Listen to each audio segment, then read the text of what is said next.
Please send me links on this.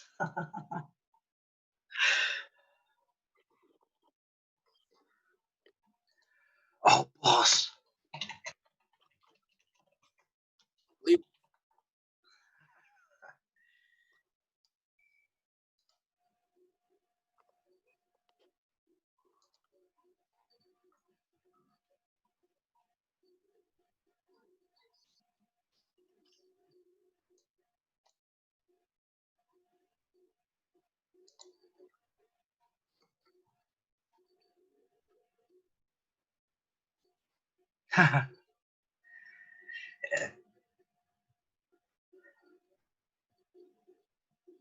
Legendary.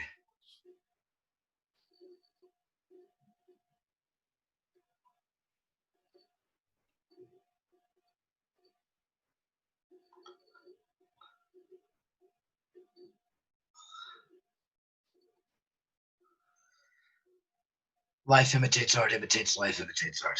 Yeah.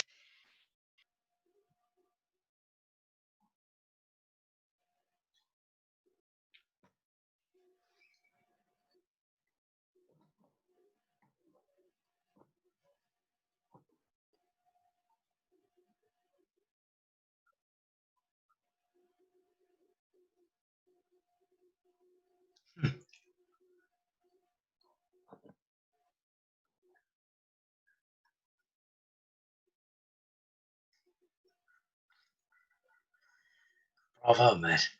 I've worked hard at that kind of stuff before. I've already made 2 bookmarks just based on this conversation, so that's wonderful. You are like every day's a school day.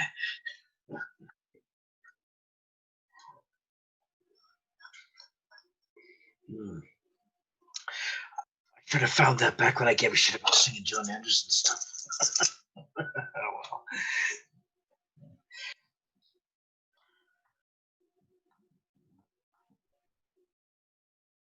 I hear that. No, and as you know, this will have definite uses for me in more than one way.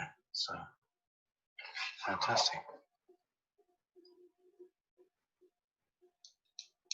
Hmm.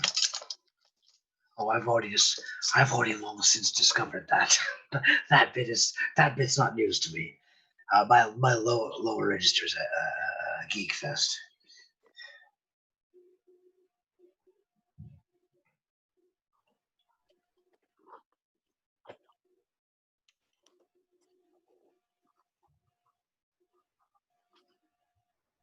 Hmm.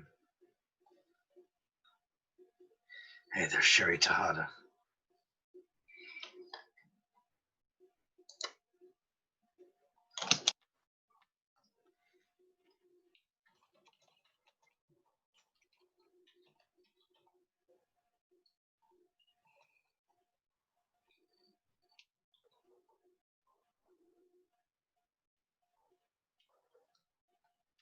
So there's no image going out at this point, or like nobody's hearing or seeing us.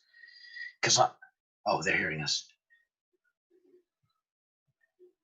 I see. No, no, I mean not us. Like we're not on camera is what I meant when I said. Uh, well, we should make sure then that they can hear me. That's Sherry. Sherry, if you can hear me, please say so. Because that was the disaster. That was the train wreck of the last show.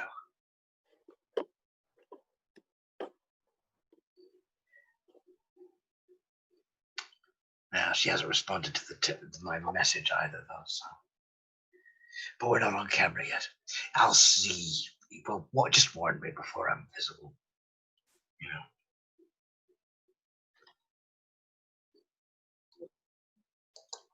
Yeah, they can hear you. It's a delayed version. Oh no, no, I know. It's just last time we did this, they actually couldn't hear me. Caleb could hear me, but the chat couldn't. So thank you for confirming. Oh, wicked. Wicked boss. Sorry. Anyway, I didn't mean to interrupt you there, Joe. I'm all on needles and pins here.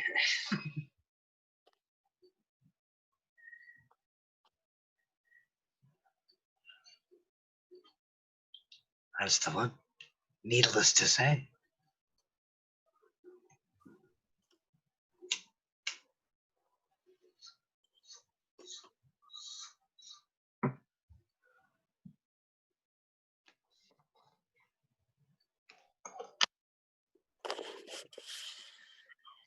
Sherry says she can hear us. That's really bizarre.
Sing a song. What can I sing quietly?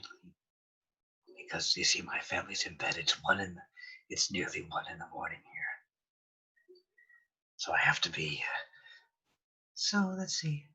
You in England? Hey. Oh, thank you very much, Sherry. Obviously, we're still in a partial lockdown situation, so I couldn't see my two granddaughters and my eldest daughter today. Well, I could have seen them, but we would have had to stay 2 meters apart, so I didn't see them as it happens. Yeah. Welcome to the official Audio Terrace. But still, yeah, daddying's still the coolest thing I've done. So.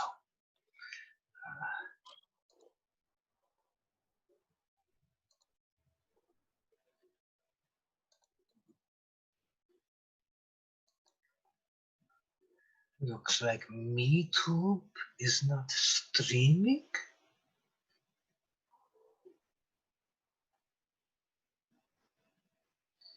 In Soviet Russia, YouTube streams you. No? I don't know. I'm just chatting absolute bollocks.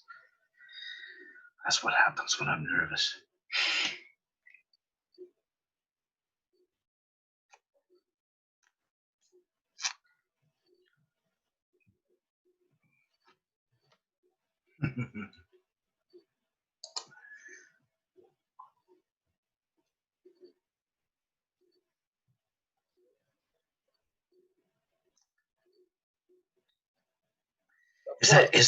Is that you, Joe Price? That's in the chat there.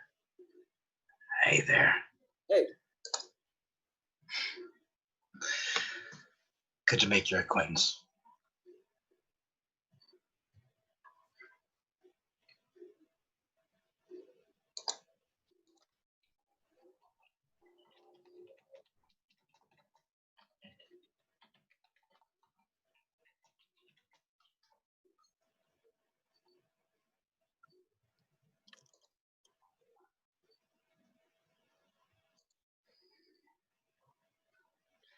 Happy times. Crikey Moses, Mr. K. I don't know how you talk me into this shit.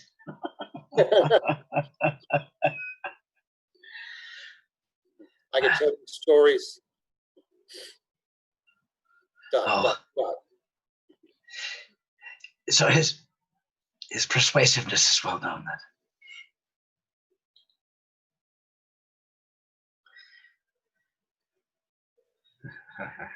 I am but a simple caveman. I am frightened by your technologies.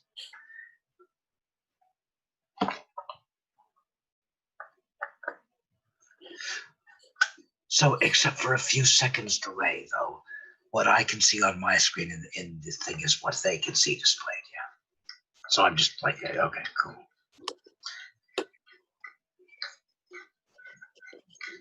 I see the Facebook, the prompt, but we're not on yet, so that makes sense. So Yeah, I see the Sunday Live, just like the splash page, if you will. Exactly. I was just confirming that I was right, that that's all they're seeing. We're still behind the curtain. Still behind the curtain, and yet they can hear us. It's like the sound man out in front forgot to mute our headset microphones. So they can hear us just fucking chatting shit in the backstage. Oh, Yep. by the way, is this like we're pre-watershed, aren't we? Am I supposed to watch my stupid mouth? Oh, I have no idea. That I is a good think that's all in transition right now. With all the platforms coming up with different rules and blah blah. Aren't we blah. all? So Can swear. Great cracky Moses, they can see us. it changes. Peace. Boom. Freaky, beautiful humans. Beautiful Heaven help us humans. all. Audio terrorist, the Theremin Show. Officer Karen has huge meltdown over her egg McMuffin. I don't know, I'm just saying a list of videos that's been recently. But is that you, Joe? Hey there. Why, hello yourself. I can see your face. Live from across the big pond. My goodness. My goodness. Big, big, big, big water.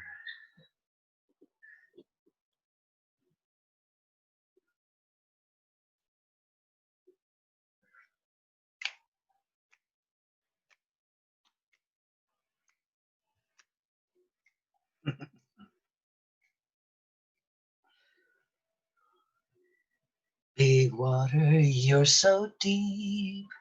Even if I'm such a creep, big water, I'm awfully fond of you.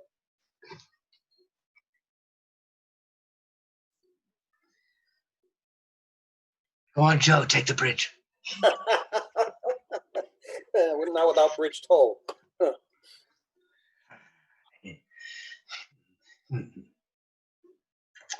If you want to. Good Lord, Robert Nidell. My goodness, gravy and gracious. The person outside of my blood family who I have known the longest in my life.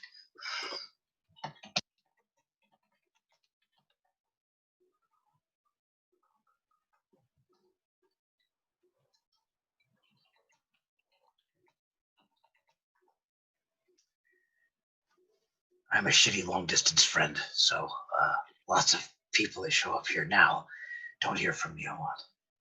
Because, God, do I suck.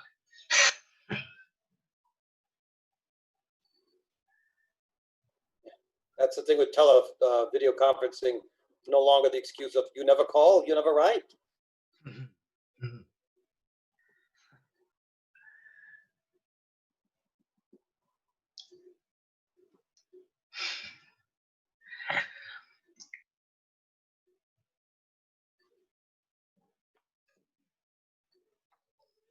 I've got my spine, I've got my orange crush.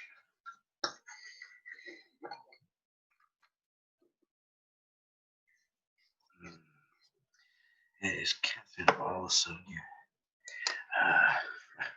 Yeah, James, yeah, your family's in bed upstairs, Catherine and Zoe. And then Caitlin and her own family live across town, so they don't have to bother with this. But yeah, I have to keep it down so that I do not disturb my darling dearest. Oh, yes. Happy birthday, Mr. President. Great. Sounds more like, are you having pleasant dreams?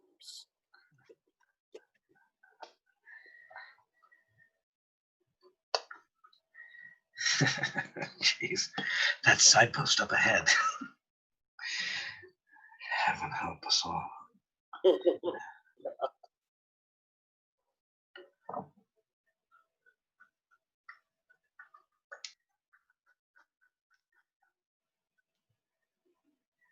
Sharon is Sharon a relative of yours, Mr. K? Sister? Oh, you're Mahather. So we'll have met. When I was in high school.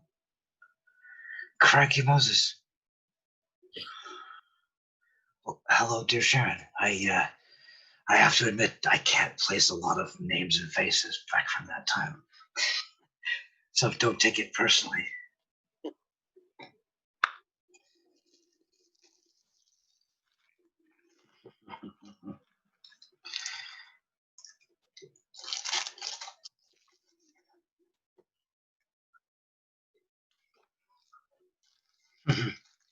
Nice Oh backup. my, oh my lord, flaming sticks.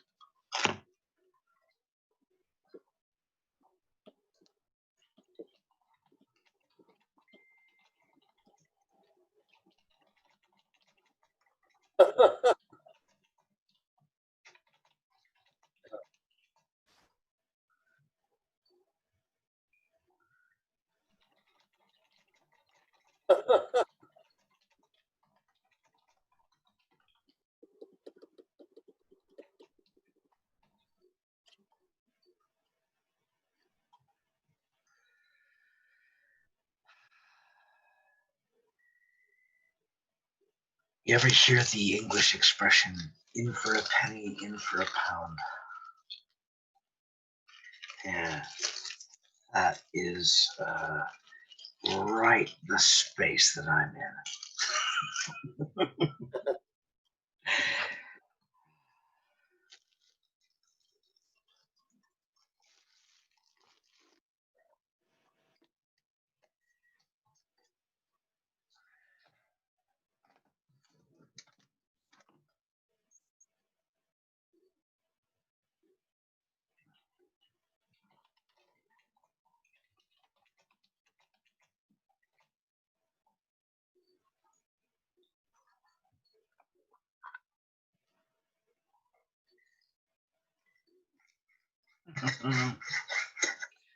Well, yeah.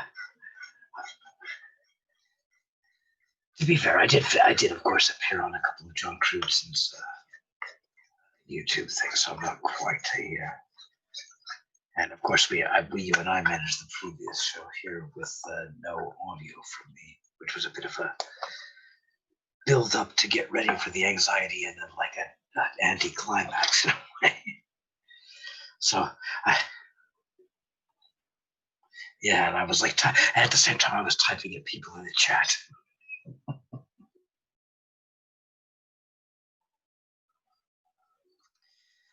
That was the sock puppet was entirely unlicensed.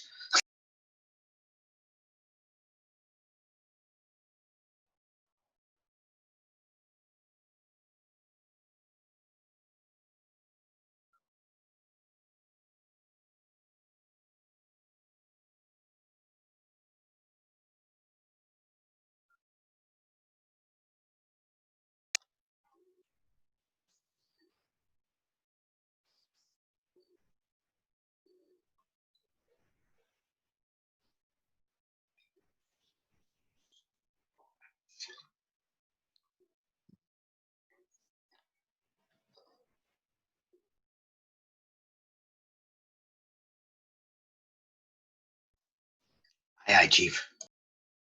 Yes.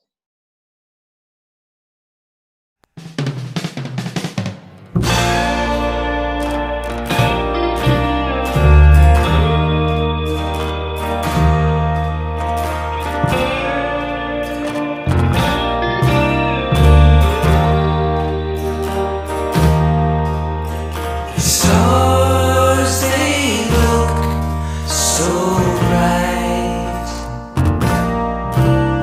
and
Hey, everybody. Welcome to Sunday Live.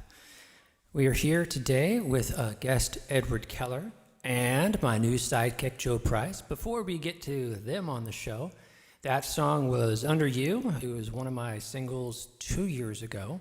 If you'd like to hear more, the full version of that song is 7.5 minutes. Go ahead and go to Calib, KALIB.bandcamp.com, and you can find the full single there.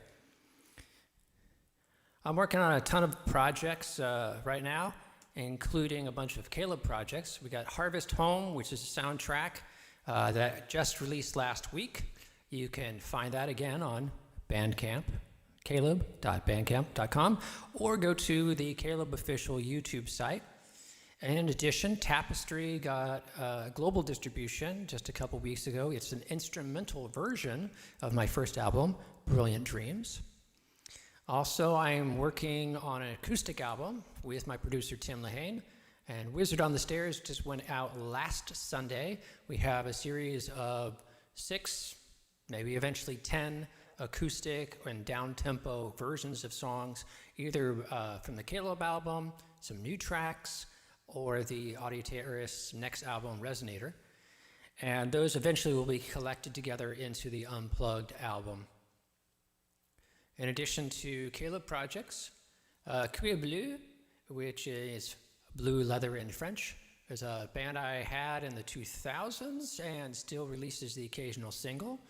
I'm working to get the next single together and finalize the third album that was never originally officially released. It's been released on YouTube in various forms, and you can find that again on Bandcamp. All my stuff is available at Bandcamp. Even the bottom of the barrel stuff I post to Bandcamp just in case people would like to enjoy it and listen to it. It is a funny fact that on my record label, the best-selling songs for Audio Terrorist and Cuir Bleu and Caleb are not the singles. It's the B-sides that seem to get the most plays on Spotify, etc. So you never know what the audience wants from your music. So I have the policy of putting everything up on Bandcamp because I can rearrange it there and take it back down later. And if something gets final, then I send it out through CD Baby, my distributor, and then that goes out to all your global sites. So if you like Deezer, if you like Spotify streaming, iTunes, whatever it is, then you can get it there. So Things That Dreams Are Made Of, the third album, I'm continuing to work on that and release a series of singles that represent what that album was to be. And I have the next single lined up. It's called A New World. And so, in addition to Cuir Bleu, Audio Terrorist, the band that I started back in '84 when I was in high school, started off as a noise experiment project because I didn't have any recording equipment. Heck, I didn't have any money. I was mowing lawns for 75 cents. My mom recently told me that someone wants to mow their lawns for, $120 a month, something like that. I really was underpaid as a lawnmower as a child. So it evolved through the 80s into the 90s into a more traditional band, electronic rock soundtrack stuff. And I've continued with the band, putting out an album about every 2 years ever since. So Who Are You was last year's album. Came out in October. The lead single, Your Heroine, came out last month. The City has yet to be released. It will go out in about 6 weeks. It is the last single from the Who Are You album before we move on to the Resonator album. I will note that it takes me, once I finalize a track, absolutely happy with it, packaging, everything goes out, it takes a minimum of about 5 weeks to get the release fully through the distributor and out. It can take as short as 24 hours to get to Apple Music, but they have to go through an inspection process these days. So typically if I say I think something's already been released, it's a month and a half away before you'll see it. So It's the End is the lead single from the Resonator album that we are just finishing up. I wasn't quite happy with the drums. Well, actually, the wife was not happy with the snare. So we're working on the snare, honey, and we'll get that tamed up. And my producer keeps saying, dude, you need to finish tracks and ship them and not try to rewrite them once they're out the door. But, I'll get better at that. Resonator, This is the first announcement of that album, and that album will feature not only the tracks I did with Jeff Osha of San Jose City College, who we've been on a couple radio shows there. He played bass on It's the End and had the lead performance at Balanced Breakfast back in September of last year. And that will be the lead single, then followed up by 2 singles I have worked on with my buddy Chris Wurzig down in LA. And it has several other tracks. It brings in some more twangy guitar, Western elements that you may have seen in the Caleb stuff and brings it into the darker electronic context of Audio Terrace. So plenty of projects coming your way. Stay tuned. Let's see. Chat room. Folks are chatting away. That's awesome. You can input chat in YouTube, Twitch, or Facebook, and it should all appear up here. There are some bugs in the software. And then I see it on these screens above me. I have this big screen you see the glow of. And then I have to remember to point into this camera to look at all your smiling faces. So thank you so much for joining me on Father's Day.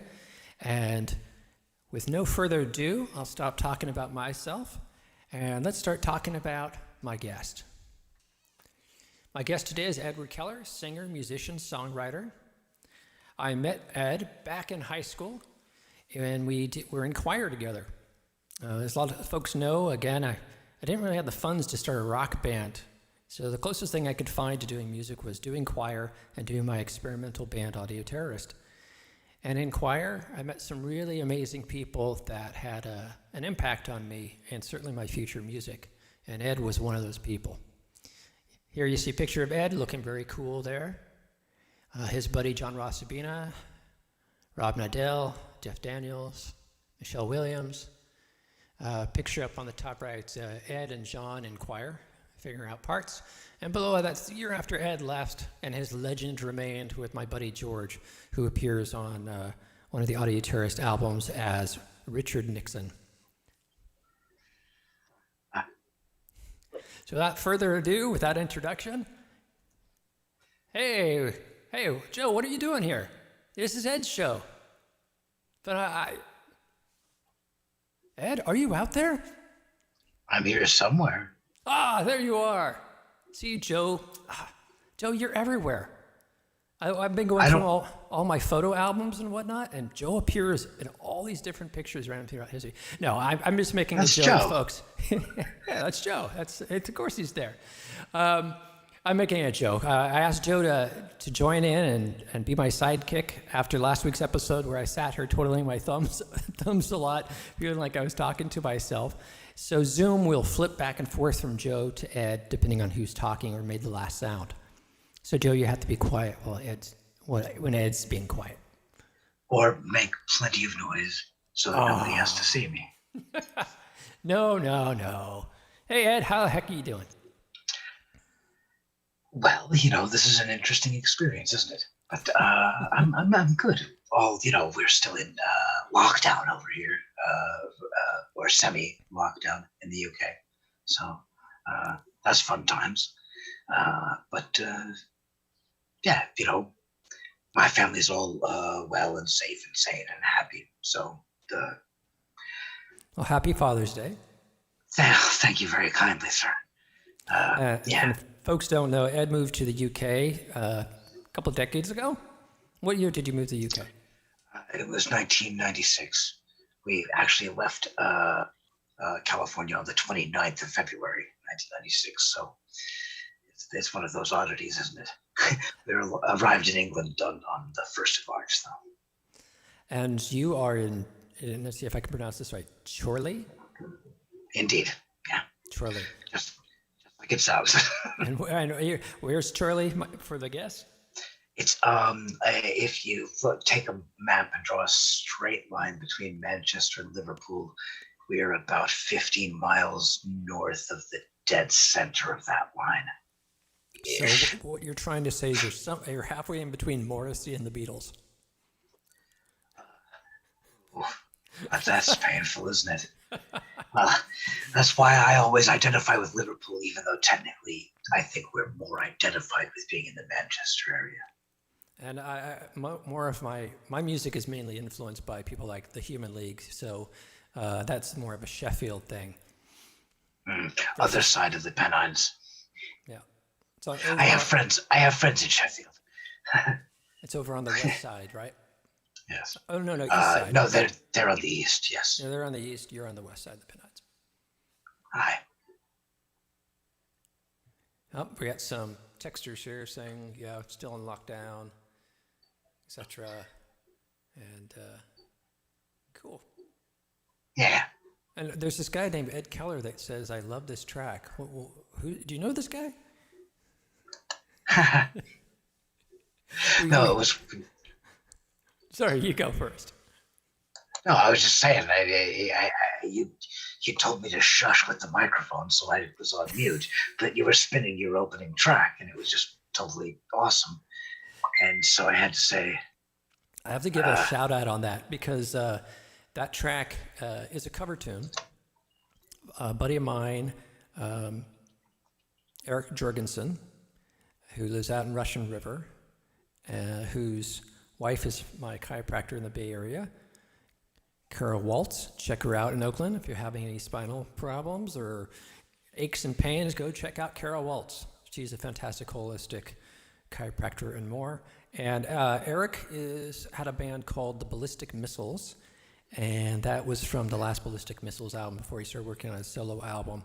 And he kindly allowed me to do a cover tune version because I had converted it to karaoke and had been just singing it at karaoke for a couple of years. And I said, "Hey man, I've been singing your song at karaoke for a couple of years. Can I do a version?" And yeah, so that's it. And it's a full, almost 7.5 minute. And I didn't want to do that long for the opening, so I did a little edit there. Anyhow, that's the story behind the opening track, Under You. And thanks. See, you're not the only one that gets nervous on taking compliments. Well, next time I'll insult you if it works better for you, but it's not really my style. It's not at all my style. So, cool. It looks like a lot of regulars are here and whatnot. It would be a great episode. I'd like to start off, Ed, with showing a video that I had never seen before and wasn't in the last episode. This week, we're going to, since you weren't able to speak last episode, I figure I'd include a few things from the last episode along with some new things for folks who had seen that episode and would like to see some additional material. So we'll start with The Emperor's Got No Clothes. Is that the name of it? No, The Emperor's New Closet. Okay, and here we go. The Emperor's New Closet.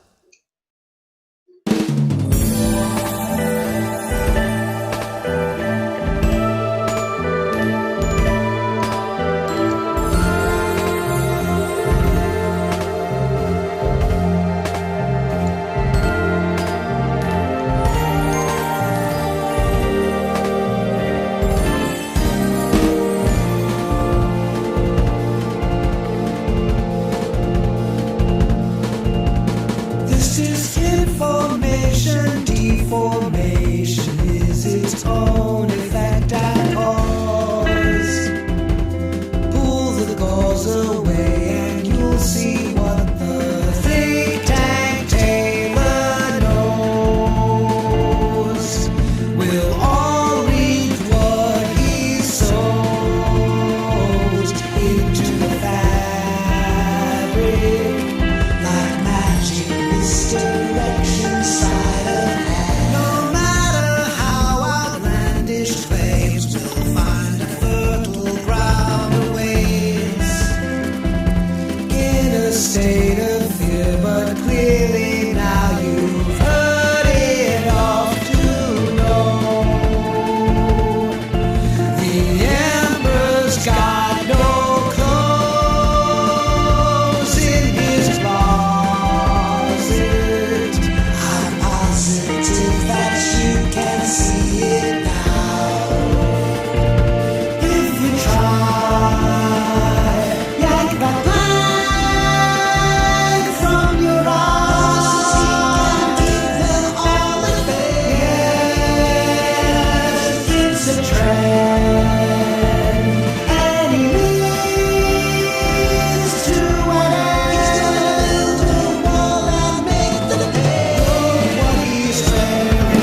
starting now this year.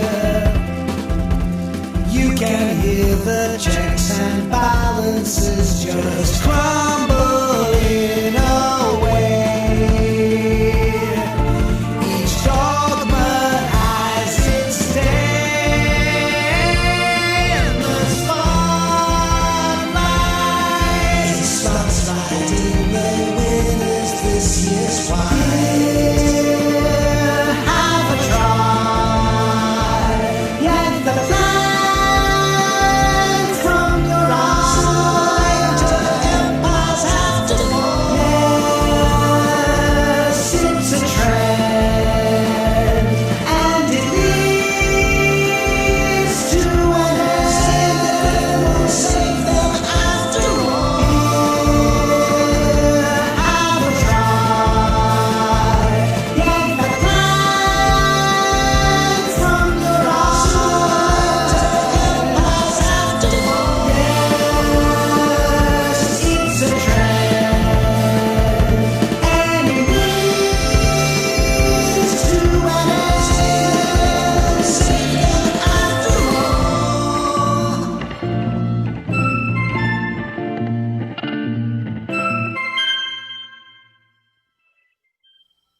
Awesome. I love that track. It's got that 60s, late 60s, maybe more mid 60s, vibe, that chilled vibe, like we're doing good here. We're recovering from World War II and all that. Sort of mid-century modernism style to it. I love it.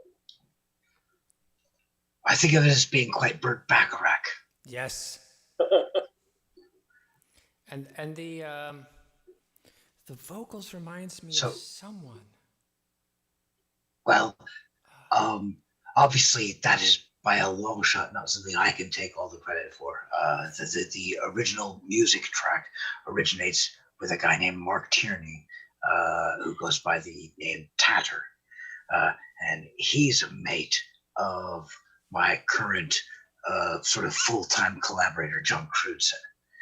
So Tatter had recorded this piece of music that he had no vocal part for. My mate John heard it and thought it was exactly the kind of thing that I really like writing vocals for, because I just it just sounds right up my street to anybody that actually kind of knows me and my taste and all. And so yeah, they kind of handed it over to write something, and I demoed the vocal thinking that he would probably get somebody else to sing it, because I didn't really reckon I was necessarily the best suited to the vocal. I was just trying to write the lyrics and sort of do a vocal arrangement demo to show how I pictured it. But then Mark and John both dug my vocal, so we stuck with that. I took a few notes from both of them, redid a few things, and then John did the full mix and did the video for it. So it was this sort of a three-way, if you will. Yeah, something I was really happy with, and we managed to get it out. We released it just before the 2018 midterm elections.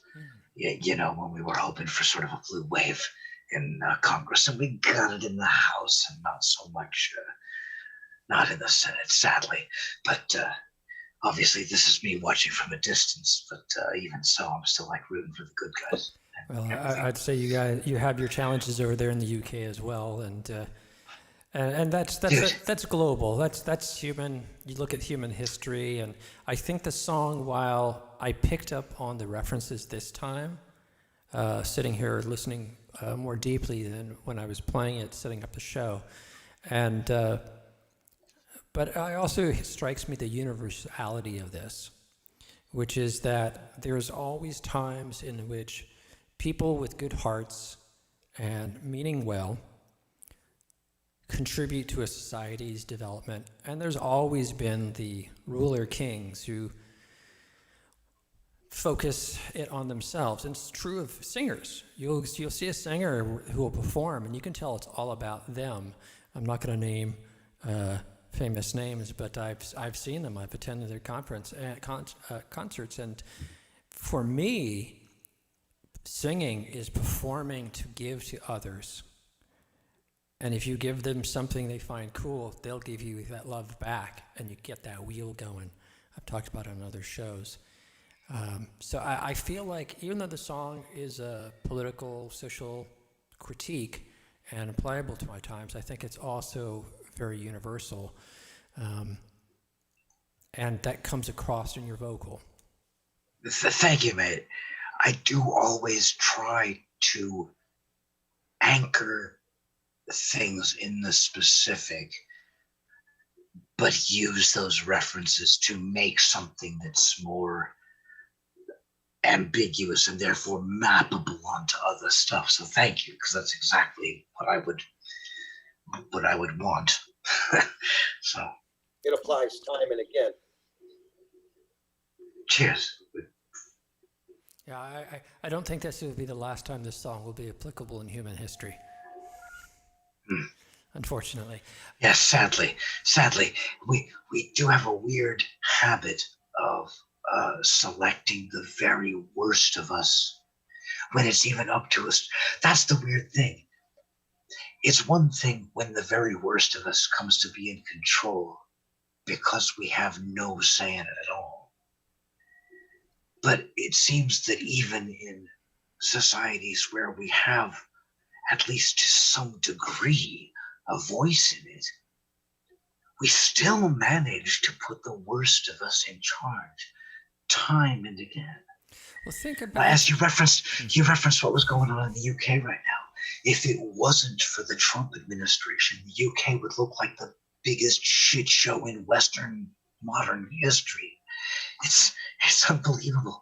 It's only because of the US that we only look kind of pretty shit. I think we're running 10 years to last. It's damning with faint praise, you know. It's just dreadful, isn't it? I typically think of things in long form. I'm a fan of history and geek out on history, human history, and I kind of see us as the period where we are running around. We are our father, the head of the clan, that model. And then about 10,000 years ago, there was this shift where people started settling down and forming city-states. And you had the rise of a class that didn't have to work for their food. Right? So you had, in the earlier time, maybe you had a leader that was loved, and therefore you brought them food in their old age, that they lived longer than they were productive. And they allowed you to have memory, because they're the only ones who could tell you what happened 20, 40 years ago. So the elder was important for that. And with the city-states and writing, we suddenly didn't need that so much across the board. So the king ruler of the city-states was about building these large structures, monuments, being praised by a large amount of people, and building the statues, and that whole model and system. We then were in for almost 10,000 years, and it's only been in the last 200 that we've moved towards a place where more and more people on the planet have a say in power. You may have had a brief blip in Athens, you may have a brief blip in the Republic side of Rome, but really, these are unprecedented times, and they're very young. They're very, very young. So holding on to old ways that have been around for a long, long time, that's really difficult to shake overnight. I did a lot of change management in my corporate career, and I always was like, well, hey, we know what we have is not working. Here's what has been shown to work. Let's just flip a switch and go. On average, it took 4 to 5 years to get the organization to change. And I was always blown away by how long that process took. And if I reflect back on society, I go, okay, if it's a small organization takes that long, can you imagine what a planet-wide society will take? No, indeed. You're right. Incremental change. This is what I always talk about. My youngest daughter, especially, is quite the social revolutionary. She's like in her early 20s, and really, really motivated by the injustice she sees all around her. And I have to remind her of the progress that's already been made, which she is aware of. But it's so hard when you see things that are so blatant right in front of you, and they look, and especially when you're in your early 20s, you haven't yet, I guess, got jaded to it. But I mean, like, simply learn to accept that it has to be incremental. That a slightly more satisfying, unsatisfying state might be required as an interim step to a satisfying state. Amen I mean, to state that. in all the possible, meanings of the word. Uh, God, I feel like there is incremental progress. there absolutely just- is. And go ahead. So I'm sorry, I don't mean to keep talking over you. No. I just, I think you and I, we have similar patterns to our speech, so we start to speak around the same time. I've noticed this in the last show and this one. It worked great with the last show because nobody could hear you, so I could speak for you. I'll throw out one last bit on that, and dude, then you are we so can move totally on. harmonized right now. Oh, hey, I didn't realize it was on. My foot must have hit it. Jesus. Hello, It's like you're a my Cylon. friends. You're like a Cylon that isn't toned down or something. Have I been doing that the whole time? No, it just started with the last maybe a few bits, I think. Well, you were talking to the silent. I've now turned off the effects. This is meant to be product placement, but this is. I see. Well, what ails you? Indeed. Oh, hey, Gene, my Uncle Gene just joined. Everybody say hi to Gene. He's a dad. Hey, Gene. Hey, Gene, the video I wanted you to see, I'm not sure if you saw. It was like a 60s kind of song and whatnot. So if you get a chance to watch this episode later, check that out. I think you would like that. I thought you always liked that genre. I could be wrong. Mom, let Gene know about the video. Let's see what the chat room's looking like. Okay.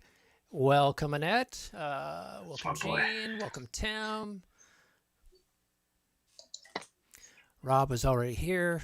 I'm slowly turning off my settings because it turns out I had all my vocal processing settings that are on a foot pedal below me.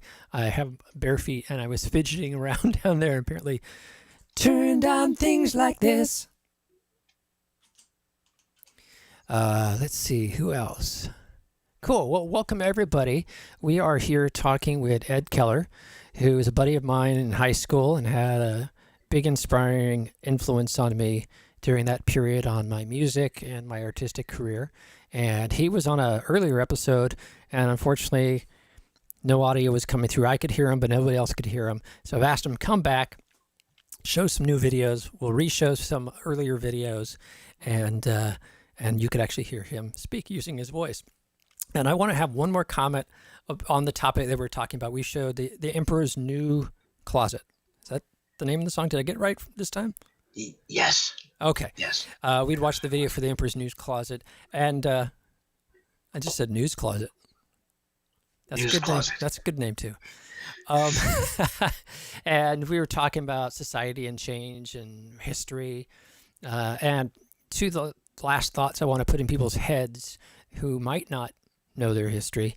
Augustus went out on his porch because all the people had come to him and said, stop these civil wars, all this debating and blah, blah, blah. Just take over Rome and become our emperor. And they said that he fell to his knees, tearing at his shirt, saying, no, I do not want to get rid of democracy, but for you, I'll do it, which is a brilliant move on his part. And the other side of that dime is I did karaoke for about 8 years. And I was getting older, and the younger crowds were coming into the bar. They just turned 21, and they're doing songs.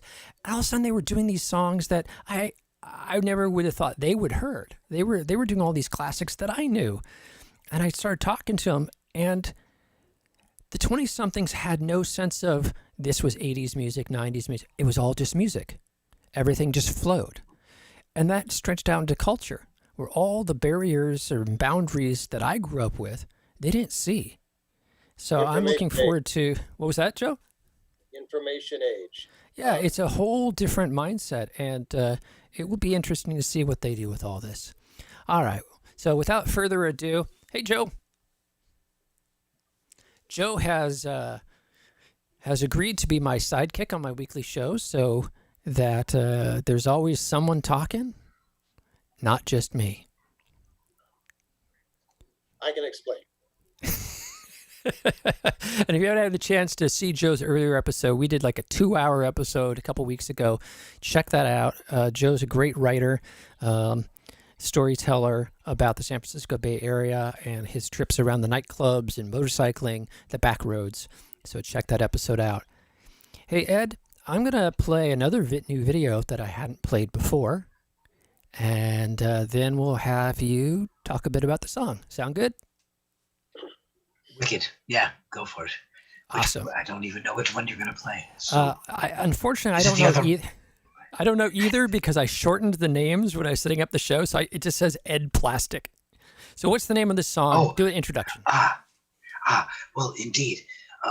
Weirdly, although this is a video and my song is the soundtrack, this isn't a video for my song. It's a song that I recorded in 1987 called Just Another Plastic Sunrise, but it was used in, I think, 2004. I think I sent you the date. I can't remember now exactly.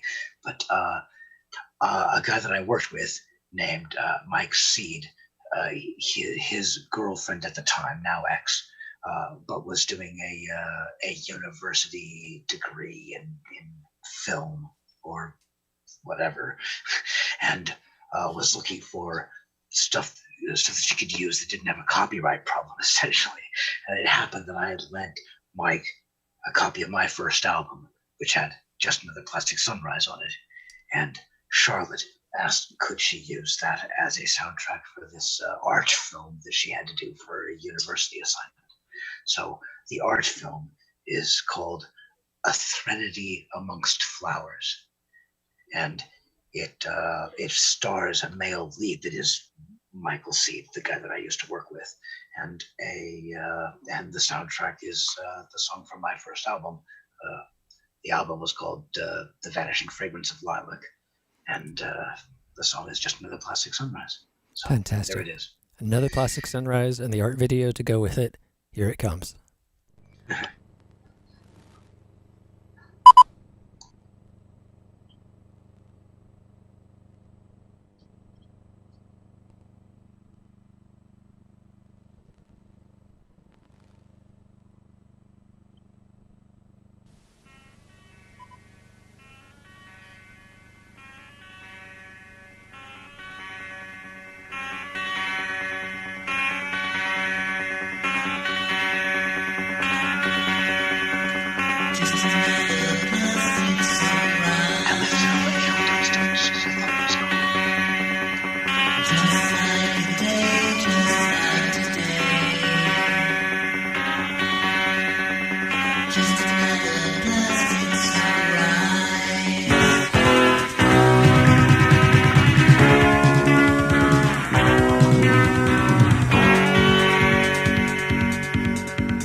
That was Ed's song, Another Plastic Sunrise from the 80s, being set to an art film in the 2000s, shot around the Midlands of England by the look of it. From those that know me, Northwest. Northwest. I don't know if you all know, but the first time I really went out of California, I'd been in Oregon a little Nevada, but the really first time I left California was to get on a plane, a direct flight to London, and to stay in England with this Doctor Who actor that invited me to come over. And I eventually did get to see London, but I was up in the north of the country, the center of the country, and I got to see all the parts that most tourists don't. And man, that video really reminded me of all those neighborhoods that looked pretty rough and tumble.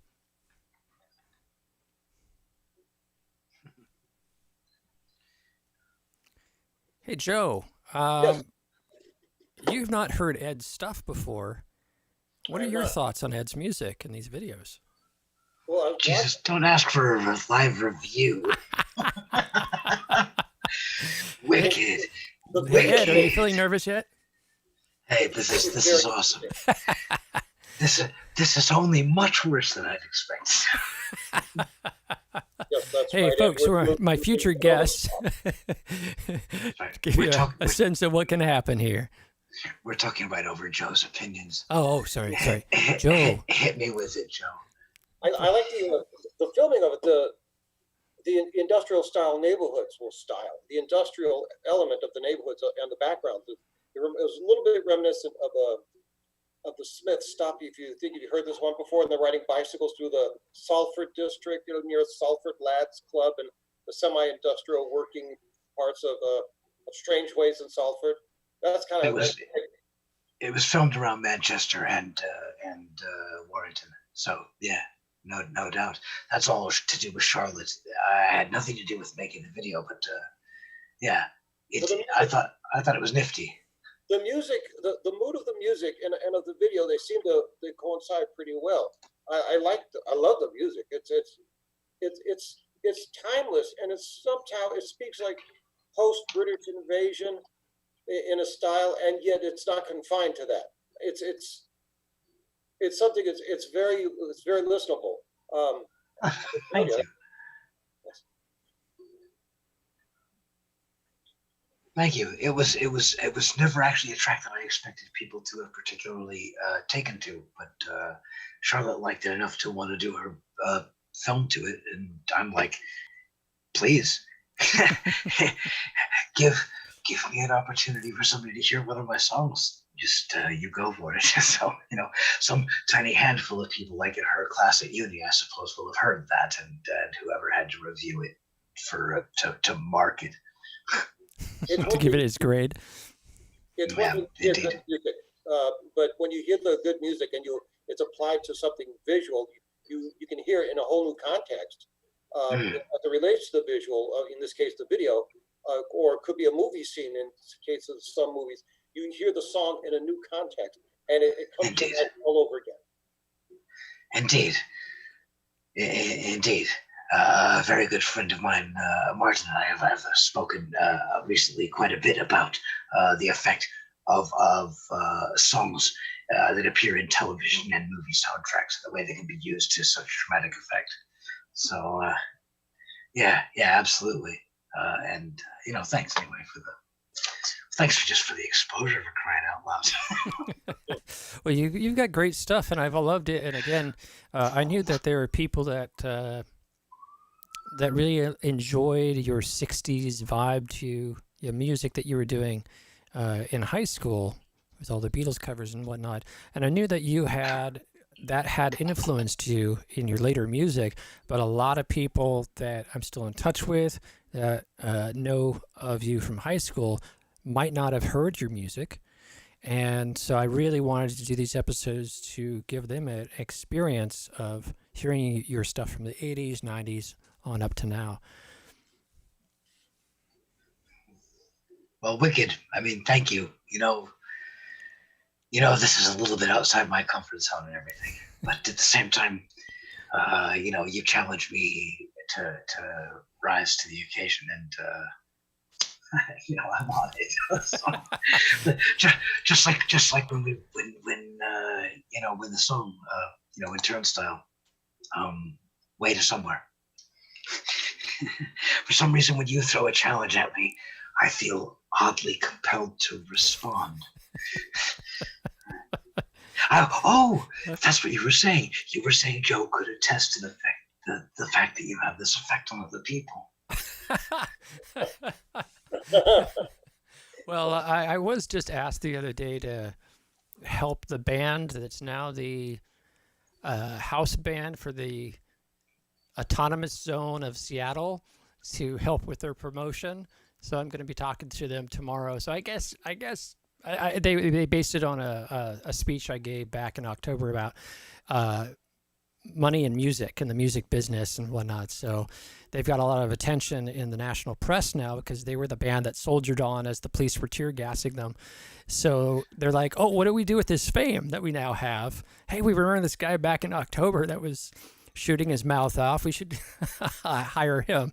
So we'll see what comes of that. I tend to think of myself as a very introverted, staying at home, wanting to hunker in the studio, not talk to anybody person. So thank you for the reflection you're giving me back today, that these things I do have value in the world as well.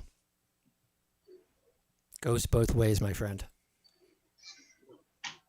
It's funny you should mention that the so-called shut-in introvert working on artistic stuff. It's these individuals that you see the light on at 1, 2 in the morning when all of the lights of the city are out, and that's the light that's still on, and that's the light that's they're still producing and they're still creating, and they're still driven by a passion and imagination, and this is what it's all about. This is the thing that transcends time. That, and thankfully the internet, because it's how young kids can hear old music and go, oh wow, a new discovery. It's why, so it's the movers and shakers that they don't have a time frame. We'll do this in all hours of the night. It could be recording, it could be producing, writing, creating. It doesn't have a shift. That's a great way of putting it. And Mr. K, you found yourself a hell of a sidekick. I think so. Jeez. I was like, damn, I got to get Joe on board. Hey, Joe, I will say, I'm going to have to send you up a microphone, though, because we got these nice microphones, and you've got this little computer laptop microphone.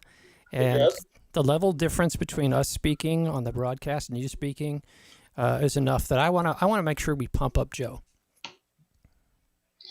So remind me. Jesus, it sounds like a really bad single. We're going to have to do that now, Is there anything I can do on my end?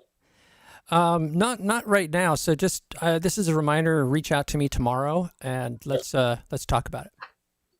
Okay, I got to pay my phone bill if that's any indication. Yeah. I got you. I got you covered, man. We'll work it out. So Ed mentioned a song that he wrote a couple of years ago. He said he was, this is my version of the story. Ed, hey, you have a voice this week. You can challenge me on this one. He messaged Go on. that he was in the songwriting doldrums, and me, ever being a slight provocateur, sent him a message saying, like, write me a song in 24 hours.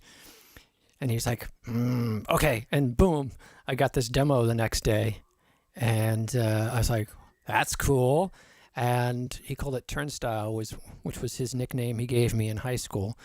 And I listened to it and I said, the more commercial name as a record label would be Way to Somewhere. And I handed it over to my producer, Tyrone Stanford. And Tyrone reworked it, added like strings and guitar solo. And we did a completely different version for the first Caleb album. And I'd like to show you a video of that song right now. Oh, wicked.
was Way to Somewhere, written by Edward Keller, our guest today, in a 24-hour challenge I sent him. If you'd like to hear his original demo that he sent me, you can watch episode 1 of my interview with Edward a few weeks back, where we talk a lot in detail about that song, how it came about.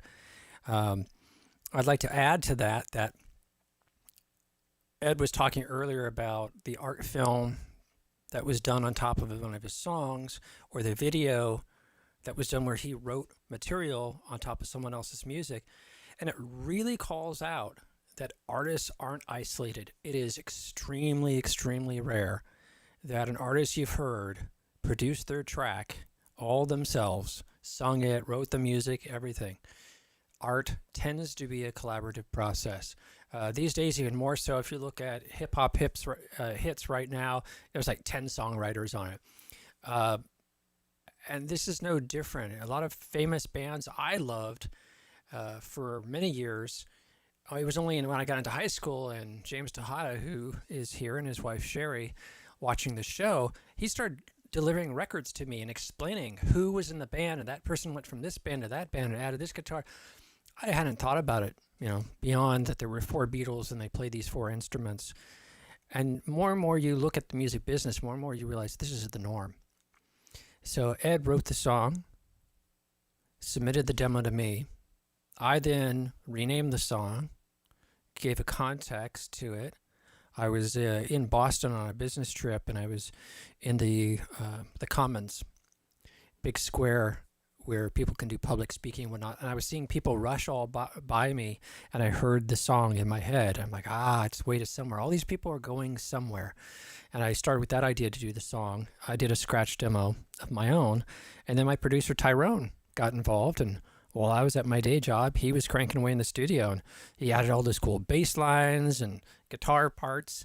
But it's released as a Caleb single. And I don't want to drop names, but one very famous person who I'm a big admirer of their music. Unfortunately, they've passed now. There's a famous story how all these other famous people were in the studio. He had strummed on the guitar, maybe some chords, and they were all doing the music. They were all doing the production and recording, and he was in the corner with a newspaper reading. And then they finished their track, and they said, "Hey, David, do you want to do a take?" And he folded the newspaper, walked up to the microphone, and sang in one take a song about the article in the newspaper he was just reading. And that song is called Joe the Lion. And it became the lead song on a famous album of his. So the relationship between the artist, the recording artist, and the musicians and the creatives is not as cut and dry as you might think. And you hit the nail on the head. As a corollary to that, I would say a true musical enthusiast, a recording artist, and not just like a rock star, but the more successful or even semi-successful recording artists, one thing that they'll have in common, as they're truly sincere about their enthusiasm of music, that sincerity crosses genres. And it from jazz people that grew up with country western music, like Birdman, Charles Bird, and some of the other jazz musicians, to some of the rock musicians, and blues musicians. I mean, psychedelia of the 60s was heavily influenced by American blues. And that's just one example. R&B genres, old soul music genres will know British invasion music or psychedelia music as well as the other way around. Psychedelic and acid rock musicians or prog rock musicians being able to quote lines from soul records from the early 60s. The enthusiasm and sincerity and love of that musicians have for what they do with music, it doesn't have a boundary. It doesn't have boundaries of genres. Everyone's in on it.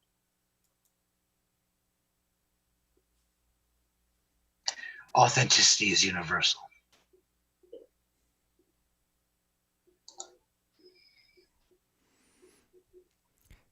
Thank you for that, Joe. And Ed, I'm changing the views, so I realized we can't See you and Joe. Well, I guess I can't see you and Joe because I'm not. For folks to know, I can't stream my video and be a part of the Zoom transmission. So I think I got a view where at least you guys show up so people can see both of you. And so how did you, I'm curious how you reacted. I talked a lot about how the process started. Well, then the Caleb single got finished and went out, and then you heard it. And then what's the other part of that, the tail end of that story for you? Oh, well, the tail end of the story for your version is your version. But the thing is, though, that the song has had several other lives because I was in a band called Linus, and I submitted my original demo, the same thing that I sent to you, uh, as a potential thing, because my original demo felt very much like the kind of music that Linus played. And I thought, well, here, have this. And John French Bray, the lead singer for Linus, took the song and rewrote it considerably more than you did. But it became a staple of our live shows and everything. You know, I mean, it was a song that we did. But I mean, he introduced some pretty Tin Pan Alley sort of lyrics to it, and then weirdly at some point later on accused me of having written them, which was like really weird. And I was so happy that I had the other band members to kind of go, no, you know, Ed didn't write that. Ed wouldn't have written that. it was a bit amusing at the time, but yeah, but at the same time, I mean, it was cool in that band that was so kind of filled up with one person's ego. It was neat to get kind of a little bit of a foothold, like a song that I had, and there were 2 or 3 songs that I managed to co-write on one level or another during my brief period with the band. So with Linus, the song got another life. So here you created this thing. You got this dual drums. You posted something on Facebook. I responded.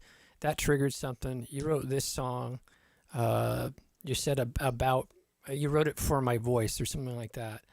And for the range that I was used to hearing you sing in, based on the earliest audio terrorist stuff, which was what I was most familiar with at the time. And then it came to me. Tyrone then put his sort of R&B and soul into it, and yet I then pushed it in this artsy way, and it came out this thing at the same time. In parallel, it shot off into Linus, got rewritten with another collaborator, and then modified it further. Did that ever get recorded? That version? No, there's a couple of videos, live videos with halfway decent audio, you know, on YouTube. Okay, I'll have to check it out. I'm trying to think if I ever actually watched those versions, and it's called Turnstile in that context, or it's different. But it's called Turnstile or Turnstiles, but in the normal spelling of the real word, and not the name that I gave you, not stylized with Y and style. Got it. Turnstiles, like, you know, with an I. Okay, cool. So I can definitely send you links for the couple of videos that I have got of it. You know, I was thinking about that in this whole meeting, you've been in a lot of projects, and I forgot to ask you for a series of links. So while you're watching and enjoying this, when people finish the show. For God's sake, I have absolutely no interest in advertising anything to do with Linus. Okay. Or its primary songwriter. Understood. I've been there too, my friend. I've been there too. But you do have a lot of other projects. So yes, you have Edward of Sim, which we're going to talk about a little later. You have Virgin Twin, which we're going to talk about a little later. And then you have your own, I think it's your solo project, which is Mystic Insect. Well, really, Edward of Sim is the solo project. Mystic Kinsect has one song out right now. It is more of a concept, and is probably. Oh, well, the other collaboration that you haven't mentioned, though, is Io Shirundu, which is the collaboration between myself and John Crudson, who is also known as the Hirundu. And Mystic Insect, indeed, is a member of a sub-project of that Okay. called The Heavy Unknown. Did I know about the heavy unknown? Is that new? No, I haven't mentioned it to you, possibly in You're chat. dropping or another anything. band on me No, in the middle of our second episode. As of the now, publicly, the only existence that Mystic Insect has is the one ukulele demo that you've seen of Girl in the Dark. All right. Well, which is, speaking of that, I picked Mystic Insect to be the mystic moment of this week, and we're going to watch Girl in the Dark now. almost.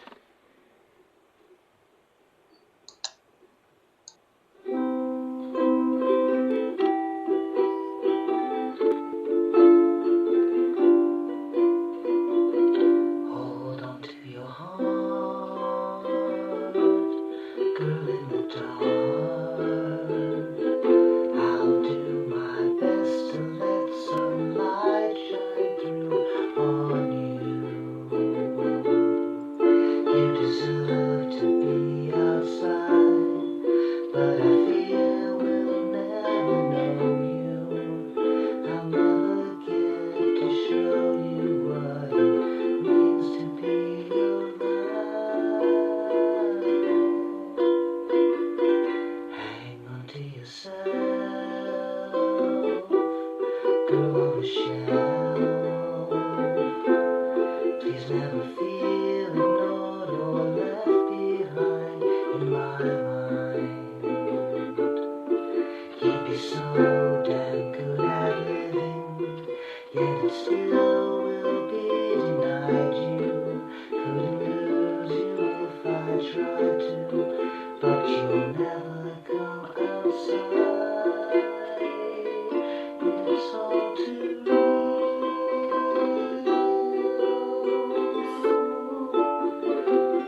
Can't help but feel.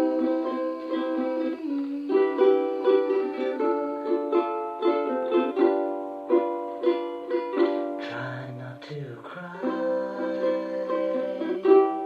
girl, slide. I'll hold you close in every single way that I can.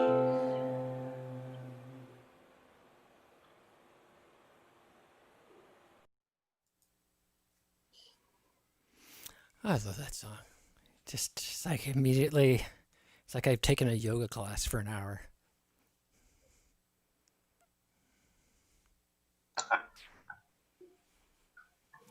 So I'm not going to press you on. I'm let a mystic moment is just that moment, and it's going to stand on its own. So I'm not going to talk about Girl in the Dark.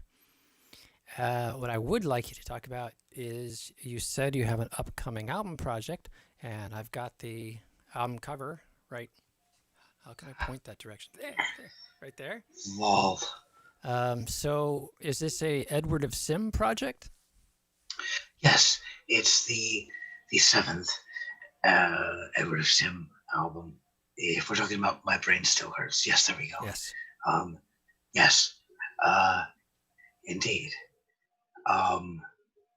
It's the seventh Edward of Sim album, and it's the first since I moved to England in 1996. So it's like, and the thing is that I wrote the songs in like October of 2004, and then like I wrote them and recorded the rhythm guitar parts, and then sort of immediately over the period of about a month wrote the lyrics, and then didn't touch it for a couple of years, and then recorded the guide lead vocals, and then didn't touch it for a while, and then recorded all the drum parts, and then didn't touch it for a while, and then recorded 2 bass lines, and then just didn't touch it for years.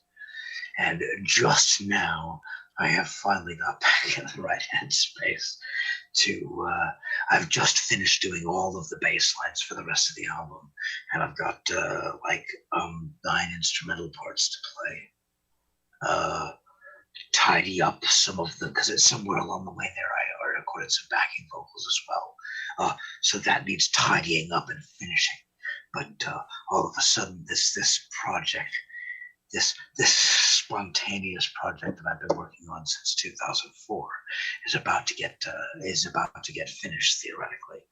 I had a burst of just doing the bass lines, finished the rest of it in about a week or less than a week, and really feeling it and really feeling back in touch with the thing. And I know you know what I'm talking about because you must go. Yeah. Like every artist, I know you go through periods in and out of it, in and out of it. Mm-hmm. And as you mentioned, the doldrums that I was in when you tasked me with the thing that resulted in the Turnstile demo. I don't know why I'm waving my hand around. I'm not usually just a. Well, you gotta swirl the wine. Make sure it gets just oxygenated. Yeah, yes, but all I have is this bottle of Hobgoblin of ruby beer. Our proud sponsor of this YouTube stream, Yes, and I have if only a they knew. adult baby sip cup of my beer, so I don't spill it on the electronics in the studio. About to you. No, but now I've entirely lost most of my train of thought. Yes.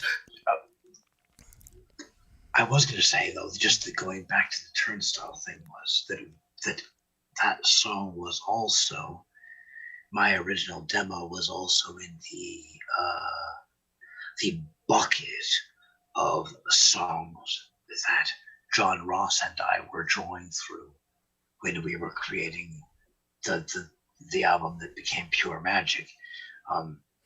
It ended up that we never ended up working on it. He had a specific vision of it, how to arrange it on drums. He thought it was going to be quite Zeppelin-like, which I had totally no hear that.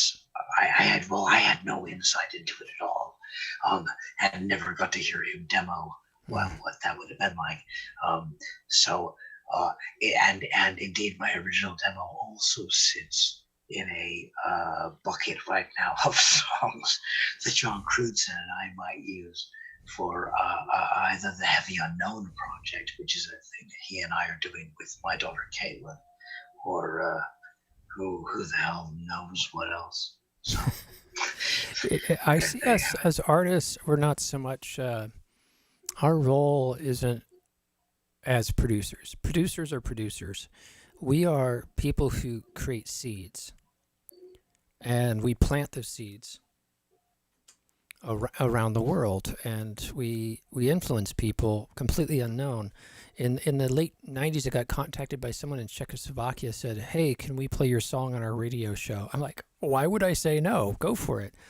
You never know. An early Audio Tourist album got played on local college radio. I was at a dance club dancing, and a guy tapped me on the shoulder. I said, "Hey," and he's like, "Are you so-and-so?" I'm like, "Yeah." And he's like, "I just played your album on my show. Love that stuff." And it was like a cassette tape that I had made, and it just made its way to the studio and he heard it on the shelf, said, "This is weird. I'm going to play this." So we're always, as creators, putting out and radiating this stuff, and it ends up in all these buckets, and it takes on a life of its own. And it's very true. It's much like kids. You don't get to pick and choose where they're going to go and how they're going to grow. You shape them to a certain degree, but they go out and have lives, and songs do the same thing. Absolutely. I've had this conversation before. In fact, John Ross and I had that conversation many times. The separate life that works of art have, and because the thing is, once a listener or once a receiver, once a sentient being receives a piece of art, their interpretation of it however unique and however far from the artist's original intention, becomes a real thing. Yeah. And Yeah. yeah, Definitely. like, because well, man, like it's like so cosmic.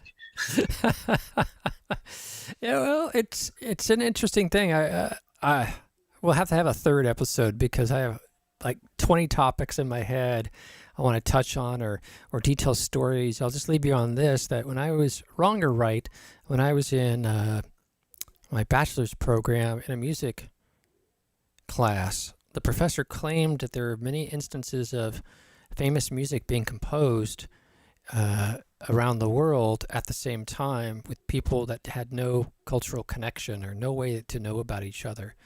So it's interesting how these things happen. And so, yeah, some thoughts. Any thoughts out there in the chat room? I'm going to switch up there. I see. It looks like Rob Nidell he has some food poisoning, so he had to he go. had to He tap was not out. feeling well, which was too bad. Yeah. So again, we'll have a future episode 3. I think there's just so much rich material in this conversation. Joe, you going to back me up on this? Absolutely. I'm flattered, and thank you. And I love how Joe's in this position with this high chair. I love your shot, Joe. I think it's a much stronger shot than we had on your last show. So we'll have you back for a second show too. Yes. Because now you're at this high commander chair with this stern background and this backlit, and you look like you're from some science fiction B film. No, I love it. Don't change it. Don't change it. Don't change yourself now. Now you're too casual. Where did Joe Price go? You were like ruling and judging over this episode. I love that. Emperor Ming. Yeah, that's me. Well, we've got a couple more pieces, and Ed was talking about his work with John Ross. See, I've switched back to your view, Joe, and now you're just Joe. You got to be up there higher. Give me a second. As I ascend to my greatness. Your command. Yes. Now, are you in your old place, the new place? I'm still in my old place. I have transitioned. I'm transitioning to the new place, so to speak. I just did a huge carload, got back just in time, and logged on and caught your messages. So I had endeavored to be here by 4:00, and I was. Thank you, Joe. I love these shows. I mean, my Sundays, it revolves around these shows because of the insights and the inspiration that is the sources and the transmission of inspiration from people like our featured guest here. I don't say that lightly, because this is the kind of thing. It is inspiring. It's the blood flow of creativity and of life. I mean, this is like, dude, seriously, thank you from like the bottom of my flaming heart. Because like, and not to put a great thing. This kind of thing that's so wonderful is also very, very important. In a strange way, you carry a burden because you have to wake people up, stir people up, and music and art and creativity is a great way to do so, to remind the masses that they are still alive. And it's a burden that Caleb has shouldered for many a year. Indeed. And I wouldn't be able to do what I do and have the motivation if it wasn't for folks like Ed and you, Joe, who are out there listening and engaging with me, so that I don't feel like I'm just, I don't know, just have this drive that doesn't have direction. My buddy Tim, who has taken on a huge amount of heavy lifting this last year and a half with me, my buddy Tyrone, who did it for many, many years. It's that collaboration and engagement with other creative people and what we're doing that really gets me up in the morning. Indeed. So talking about collaboration, you were talking about John Ross and your work with him. So I'd like to play a track from your collaboration with John Ross Sabina. And for folks that went to high school with us would remember John. And you guys did a project called Version Twin, was the name of your band. And I'd like to play a track here that has, I believe, John singing on it. Remind me which thing you were playing. Okay, so I get to feel the background afterwards. Is it what I wanted? Maybe it is. Play it. It's all good.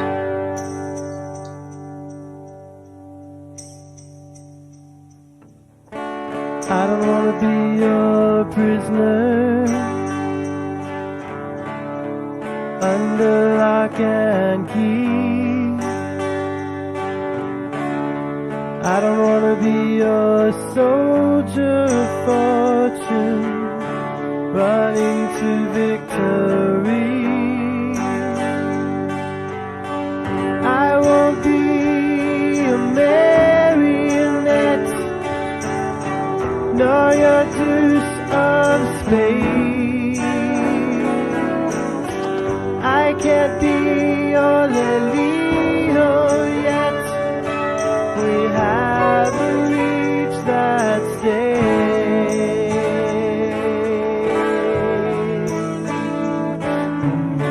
No substitute for passion. No standing on a line. I'm waiting in my own fashion, but I'm running out of time. I dream I'm lost on an endless sea, a million sails away from me. Won't you come like a southern breeze with when my wounds will heal? All I want to do is hold your hand. All I want to say is understand. All I want to see is crystal blue. All I want to be is here with you.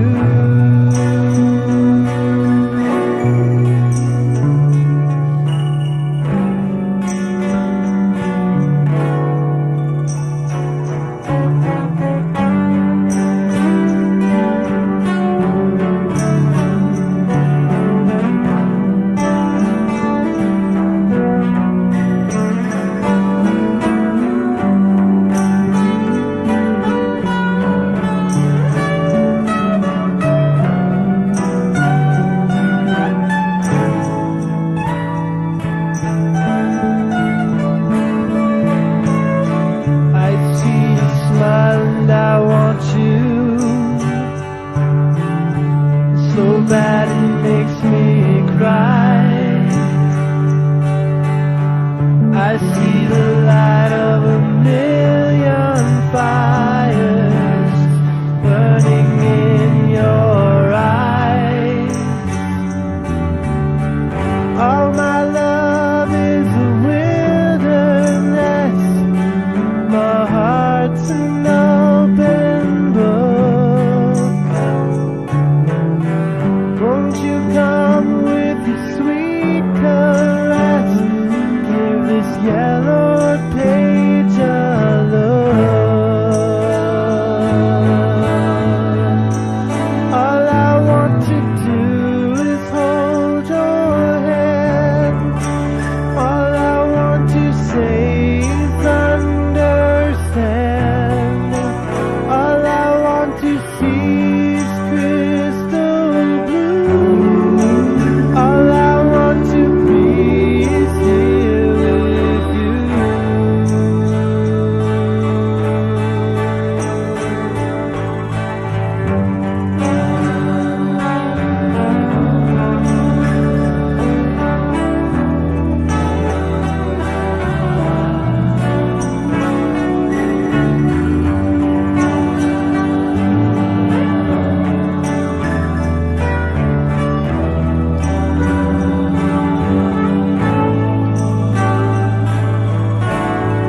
a single from Virgin Twin with Ed Keller, our guest today, and John Ross Sabina. We are now in After Party, and for Ed, I'm sure it's super, super after party because it's got to be something like 2:30 in the morning or... Very nearly, yes. Indeed. So, And weirdly, you've still got my attention engaged. awesome. Sure. Well, After Party is Sure he was worried about me in the chat. for other folks who are have to leave us because of the our normal time schedule. We want to thank you for watching the show and being a part of it every week as we bring on guests, creative talents that I've encountered in my lifetime that I would like to honor through the show and have on. If you can stay longer, there is more information about Ed and his projects coming up, and I greatly appreciate that. That segment is called After Party. So, looking at the chat room, I still see Sherry's here, James is here. So we're going to soldier on. I'm not going to even ask people. If Ed can stay up to 3 in the morning to be on this show, hey, on a Sunday, you can stay later than 6:30. I am working in the morning. Later this morning. Okay, well, let's move on then, folks. If you have any questions for Ed, That wasn't. After Party is the time to ask. But before you ask those questions, you should find out if Ed can speak English. What are you going to say, Ed? I'll blow my ass off. Well, for one thing, I should say something about the song that you just played. Yes, please do. Obviously, because although it's certainly that recording is a piece of work that I am a collaborator in. The song is John Ross's entirely. He wrote it. It originally appeared on a lo-fi boombox album. Boombox recorded album that he did called The Collection of Skies, but we recorded it as a collaboration, so I'm half of the instruments on there and half of the voices on there, etc. But it's very, very much his song, and I always thought it would make even a cracking single for like a much more mainstream sort of a Ronan Keating type of artist. I thought it was very, whilst very authentic, was also very potentially commercial. John Ross was such a gifted artist and songwriter. And anyway, there. No, I realize I scheduled the show and I'm kind of like the pacemaker on the show watching it. And I'm like, oh, we got to watch the time, got to watch the clock and make sure Ed gets, wants to come back so I don't keep him up too late. We can save the extra material for episode 3. If you're willing to do this again in the future, because I agree, that track is a really cool track. It's very commercial. And I would love to talk more about it. I'm a big fan of the Velvet Underground and Lou Reed, and to me, it has a lot of elements of the Velvet Underground or people who have covered the Velvet Underground later, like REM, like Cowboy Junkies. It's right in that genre and that quality. Nifty. I never have any idea what my stuff or our stuff sounds like to other people. I just am 100% clueless. I would what it say sounds like. I would say that the verse melody is like Sweet Jane, as if it was sung by Peter Frampton. Oh my God, John Ross would have fucking loved that. Because John, she's got this sweet voice. Like Peter Frampton has this very sweet voice. I'm more of a David Bowie voice, singing wise, and it's just you and I still have to do Under Pressure together. That's right. Ed was saying that we should do Queen's Under Pressure, Queen and David Bowie's Under Pressure, and thank God he allowed me to be David Bowie on this song. It's a much easier part. You're just gonna have to, you'll have to work on your speech level singing and get that Freddie Mercury rise where he goes from all the way to All I have to do is Oh, be like, I'm not in any way claiming that I can hit every note that Freddie did on the original recording. oh, I can okay, see, hit, you're I gonna can game hit it. most of them, and I can hit uh, everything that he hit when I saw Queen do it live. Okay, that's a very good point for folks. It's one thing to sing in the studio; it's another thing to sing live under random conditions and how you woke up that morning in the studio. You can go have a bad day. Oh, it was a bad vocal day. Come back tomorrow, your voice is feeling great. When you're on stage, it's a whole different ballgame. I saw that. I saw at the Oakland Coliseum in 1978 as a young kid.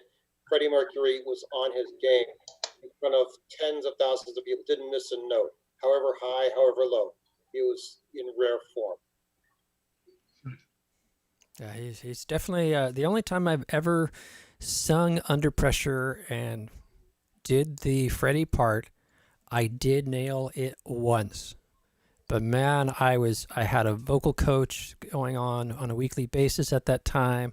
I was definitely relaxed on lots of beer, and I had sang for a couple hours to warm up, and it happened once. I noted it. It never happened again.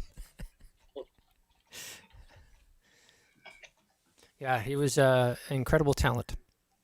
And back to John Ross, incredible talent as well. And if you folks, if you've been away, you hadn't realized Ed had worked all this stuff, look up Virgin Twin. A lot of stuff is on YouTube. Ed, do you have it out on Spotify or is it just YouTube? Certainly the last Virgin Twin album, the one that I completed for us posthumously after JR died, Pure Magic, that's on Spotify. The other two albums are on, I'm sure they're on Bandcamp. Okay. I thought To I be saw. honest, I'm terrible at keeping this stuff straight these days. I thought I. I need to get just that little bit more organized. I never approached this with a thought of trying to sort of promote. It's a whole different game, and the creative spirit is about generating. And I know I'm itching. I'm like, I feel like I don't have any new projects. I'm not creating new music. And then I, open up this show showing like 5 albums that I'm, co-producing or being involved with on some level for my bands. Okay, I shouldn't say some level. Outside of Tim, the primary level on many of those projects. And it's tough to switch the hat into a marketing promo, actually having people listen to the music because we're so busy creating it. We don't think to tell anybody about it. Indeed. So, folks, I grabbed that Virgin Twin, I'm pretty sure, off of YouTube. So go to YouTube, look up Virgin Twin, maybe put Ed Keller or John Ross Sabina in the name so you don't end up with some sketchy videos. And I thought I saw Precinct up there as well, which was an album that I was driving a friend. We were touring wineries in Napa, and I had my car stereo on random, and this album came on, and I said, oh, I love this album. I wonder who this is. He sounds so familiar. And it turned out to be Virgin Twin Precinct album. And so check those out. So Ed, how are you feeling right now? Should we? What I have here slated for next is how to say things in English. Right, crikey! What are you talking about? The stint that I did on John's video. Yeah, it's like 12 minutes long. I maybe we'll save it for next time. My ass off. Yeah, maybe save that one for next time. I would think. Well, I'm gonna. That is boss though, and John's YouTube channel definitely deserves the plug and all. So. And so I'm gonna, for folks that stick around, I'm gonna play it anyway. If you want to stay around, I'll just say that Oh no, dude, I'll stay on if you want to play it. All right. Any comments in the? Let's see. Oh, my mom's worrying about. My mom's being worried about your hoarseness, and because I go through this hoarseness thing too. Today's pretty good, and so I think that's. I've posted on there saying it's not that I'm really hoarse. It's that I'm having a sort of hoarse whisper because my family's asleep upstairs because it's like 2:30 in the morning, and I don't want to disturb anybody. So we're having to go for this. I could go for a higher register and go for a little bit of that sort of Marilyn Monroe thing. Yeah, you could. You got options, my friend. You got options. But for now, I'm not actually sure that I don't prefer this. Well, for now, we're going to look about how to say things in English, and we can follow up on that in episode 3. You can do your Marilyn Monroe. All right, how to say things in English.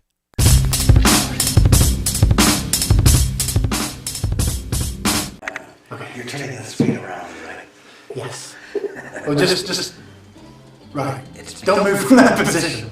Ever. No. Hi everyone, it's Tony Steve here again, and today I've got a special guest with me, my good friend Edward, aka Edward of Sim. We've known each other for what, 6-7 years now? It's 2011 did we meet? Yes. 2012 we finished the Epic Gap. That is correct, and we've worked on a few musical projects together, which we'll talk about in a bit probably.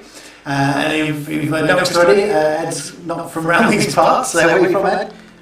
Earth? Okay. We're California originally, but I've been here in the UK since 1996, so 22 years. Wow, so yes, so Ed is originally from California, as you just said. Yeah, so we get together every couple of weeks or so. We make music, we write songs, we have a chat and talk about music and stuff like that. And one of the things I'm always impressed with is Ed's knowledge of British culture. Even going back to before he arrived here. I am married to a Lancashire lass, so I've been with Catherine since 1988, and she told me lots of things about pop culture and whatnot. I remember grilling her about Robin Hitchcock lyrics, what some of the words meant and everything, and learning about... So I thought it'd be a bit of fun just to have a bit of a quiz for Ed, a British pop culture quiz. Don't worry, this isn't a national citizenship test. It won't affect your immigration status. Well, not yet anyway. So, right. Yeah, hopefully you'll get these all correct. Well, we'll see. There's been no preparation. No, he doesn't know what's going to happen. So there's going to be 2 rounds. The first round is going to be... You're bringing it up on the screen, though, right? Yes. The first round is going to be... British. No, you don't have to worry. The first round is going to be place names, because everyone likes laughing at how Americans pronounce British place names, don't they? And then the second round is going to be some general questions about things, which we'll get to in a minute. This should be interesting. Okay, so just read what you see on the screen. Oh, seriously? Yes. Okay, excellent. All right, we'll quick fire around, and I'll put on the screen for you people at home, so you can also read it. Right, so... Right, well, I would jokingly say Worcestershire, but Worcestershire. Very good. And 2? Keighley, it is, yes. Well done. I'll be as patronising as possible. No. How do people often say, like, Keighley or something? Keighley or something like that. Yeah. Okay, and down. Is it Tynemouth? Something like that? Tynemouth. We'll give him that. It's Tynemouth. Tynemouth. Yeah. I've not encountered that before. I think it's in Devon. Okay, this is not exactly a town, but it is a place that people... I think a lot of people in the UK would probably pronounce this as well. I can only assume that I'm going to pronounce this wrong, because the only way I can think of to pronounce it the obvious way is Magdalen College. Yeah, well, it is a bit of a... It's not Magdalen or something? It's actually pronounced Magdalen. Magdalen College, yes. Yes. There we go. It's just the way posh people speak. Okay, that's just going to be mousehole. No mousehole. No. I've been here several times. Right. It's pronounced Mousel. Mousel in Cornwall. Have you heard of stargazing pie? No. Have you ever seen that pie where there's fish head sticking out of it? Have you ever seen that? I'll put a picture on the screen here. It sounds horrifying. I would have looked away. Right. It does. Stargazing pie is a famous dish from Mousel. It's a tiny, tiny place in Cornwall. Yeah. Mousel. Yes, it's very nice. All right. Okay. Only. No. Anik. Yeah, there we go. That whole thing though, like with Norwich and everything. Well, you don't eat a sandwich from lunch, though, do you? No. That's true. I think it's Danish. Not Danish. Vikings. Right. We annexed Norwiches, the witches. There you have it. Yeah. Not actual witches, but Not actual. Yeah. No, that's Pendle. that's true. Yes. I've never seen this one before. Have you not? No. Cole Mundley. I had no idea. It's actually pronounced Chumley. Excellent. I was told that there's a place like in Lancashire region called Otley, and that I believe the locals call it Right. That doesn't surprise me. An old co-worker told me that. I don't know whether it's true. See, that's gotta be toaster. It is toaster. Yes. Brilliant. That is just brilliant. Yeah, toaster. Brilliant little toaster. That's what I don't know. Clandon. Clan doesn't know. See, that's the thing though. I hear it pronounced the way I just did all the time by English. Yeah. Okay. This is just down the road from where we are now. It's a local place. That's fantastic. This is so Joss Whedon, isn't it? Grim's hard. This is a word that I grew up around and I pronounced this wrong for most of my life until a couple of years ago. Grimza. Grimza, yes. Is it? Yeah, that's how you pronounce Grimza. It's called Grimza. Well done. Gerard. I don't know how we weren't keeping score, so I don't know how many you got, but yes, so far you're safe. Anyway, Just silly. right. So round two. I prefer the card. Okay, We so didn't even talk about Cheltenham and Gloucester. well, I thought they were too easy.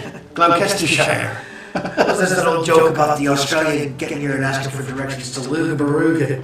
Lugabaruga. Loughborough. Ah, right. Loughborough. Okay, so round two. I'm just going to read out. I'm just going to say some words, and I just want you to tell me the first thing that comes into your head. Okay. So if you've ever heard of these things, say what it is you've heard about it. If you've never heard Okay, of it, that should be interesting. you can just go. Okay. Number one, the Wurzels. Oh, the Wurzels. Yeah. I've got a brand new combine harvester, and I'm a cider drinking man. I probably it's because I learned about them from Catherine by watching Buzzcocks. Right. Never mind the Buzzcocks. Right. But there was a hit single in America that was the same melody as Combine Harvester. I don't know which song came first. I've got a brand new pair of roller skates. You've got a brand new key. That's when I was right. a kid. I'm guessing the American one will go first. Maybe The so. Wurzels. The Wurzels are find just a out. prime example of what Inbred? makes what makes English radio like insane. It's like anything can go to number one. Well, it could back in the 70s. Anything can go to number one. It's insane. Okay, so number two. Not similar, but Wurzel Gummidge. Wurzel Gummidge is a scarecrow character. Yes! And possibly played by this guy that's a singer. You know who he is? Yeah, I think you're thinking of Michael. Ball. No, not Michael Ball. No. You're thinking of the singer who's in Some Mothers Do Have Them.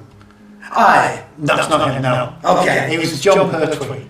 Oh, was it indeed? Yes. Oh, it was the doctor. He was Doctor Who. Yes. So about 10 years after he was Doctor Who, he was a scarecrow. There we go. Okay, well done. I'm impressed. All right. If I say these next two words to you, who am I referring to? The Welsh Elvis. Wait a minute. Tom Jones? No. No. That's his Welsh, and I could see the comparison if you were going to make one. Yeah. In that case, I suppose I don't know. Okay, I am referring to, of course, Shaking Stevens. Oh, indeed. Didn't know he was Welsh. Yeah. He was, I know his Christmas song, and I've seen him do a couple of things again on like Buzzcocks flashbacks and whatnot. Okay, yes, he's often referred to as the Welsh Elvis. So ironically, probably. The Welsh. Right, so who are these people? Tucker Jenkins, Benny, and Doyle. What were they in? No, I don't know that. That's not a clue. No. They were characters in Grange Hill. No, I don't. Do you know what the Grange Hill is? I've heard the name, but no, I don't. Okay, we were in the first episode of Grange Hill. When I hear that name, I think of Biker Grove. Oh, I should have put Biker Grove on it. I only know about that obviously because Anna Deck went on to be people that I know. Okay, so this is just a phrase, and I want you to finish it. Okay. Okie, okie, okie. Oi. I don't know what. Yes! I was convinced you'd just go, what? Right. Okay, So so... that'll be from Catherine. Yeah, well impressed. Okay, now finish this one then. Nice to see you. To see you, nice. I really should have made this a lot more difficult. Okay, alright, so these are some nicknames of people from around the UK, and I just want you to tell me where these people would hail from. Ooh, okay. Right, there's only 3 of them. So the first one is the Toffees. I don't know, so I'm trying to reason it out. No, I don't know. Okay, the Toffees are from Everton and Liverpool. Fair enough. Or Everton football supporters. Okay. Mackems. Mackems. No, I don't know that. Sunderland. Okay, no. And the Monkey Hangers. I have heard that one before, but I don't remember. I want to say, wait a minute. It's like somebody somewhere over on the East Coast, like Hull or Grimsby, that kind of thing. Ooh, yeah. Yeah, because they famously hanged him on. They thought it was a French show. Yes. I have heard that story. Right, okay. Probably from the same guy that told me that Otley was pronounced Right, and finally, I just want you to name all the nicknames of the Spice Girls. Oh, right. Just their nicknames. Well, if you want to give me the full names and dates of birth, national insurance Sporty, Scary, Baby, Ginger, and Posh. Yes, well done.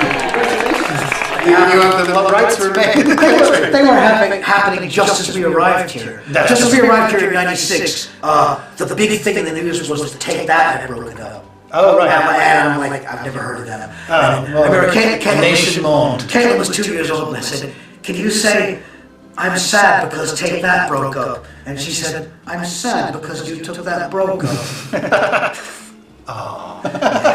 It was Okay, well, thank you very much, Ed, for taking part in this. Hey. Hopefully, you'll be making another appearance. And if you want to do a similar challenge to me next time you're around, That's good. see what my knowledge of obscure 70s and 80s American culture is like. All right, okay, I very don't good. know my knowledge of that. No.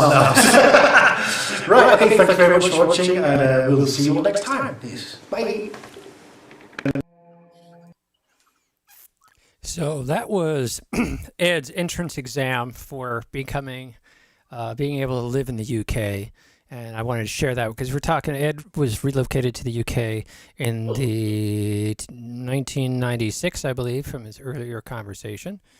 And so it was great that you were willing to share your official entrance exam with the show. And now I know it will take if the wife and I decide that we need to be Canadians, because we have relocated, and I'm sheltering in place up here in Seattle with her at the place that she bought, because we went on vacation. Was it only a year ago? It's been a whirlwind. We went on vacation. She's like, "Will you go on vacation with me?" And to give you a little more background on my wife, her preferred temperature is 30 degrees to 65 degrees. After 65 degrees, she's like, it's sweltering, it's hot in here. And my preferred temperature range is about 65 to 80. Much narrower, broad range, and certainly my low range is her upper range. So she said, hey, I went on vacation once last year. She was a bit like me like that. And I went to Canada. It was very nice. I'm going to go to Canada again. You want to come with me? Well, yeah, sure. I've never been to Canada. And she goes, well, we're going to Banff.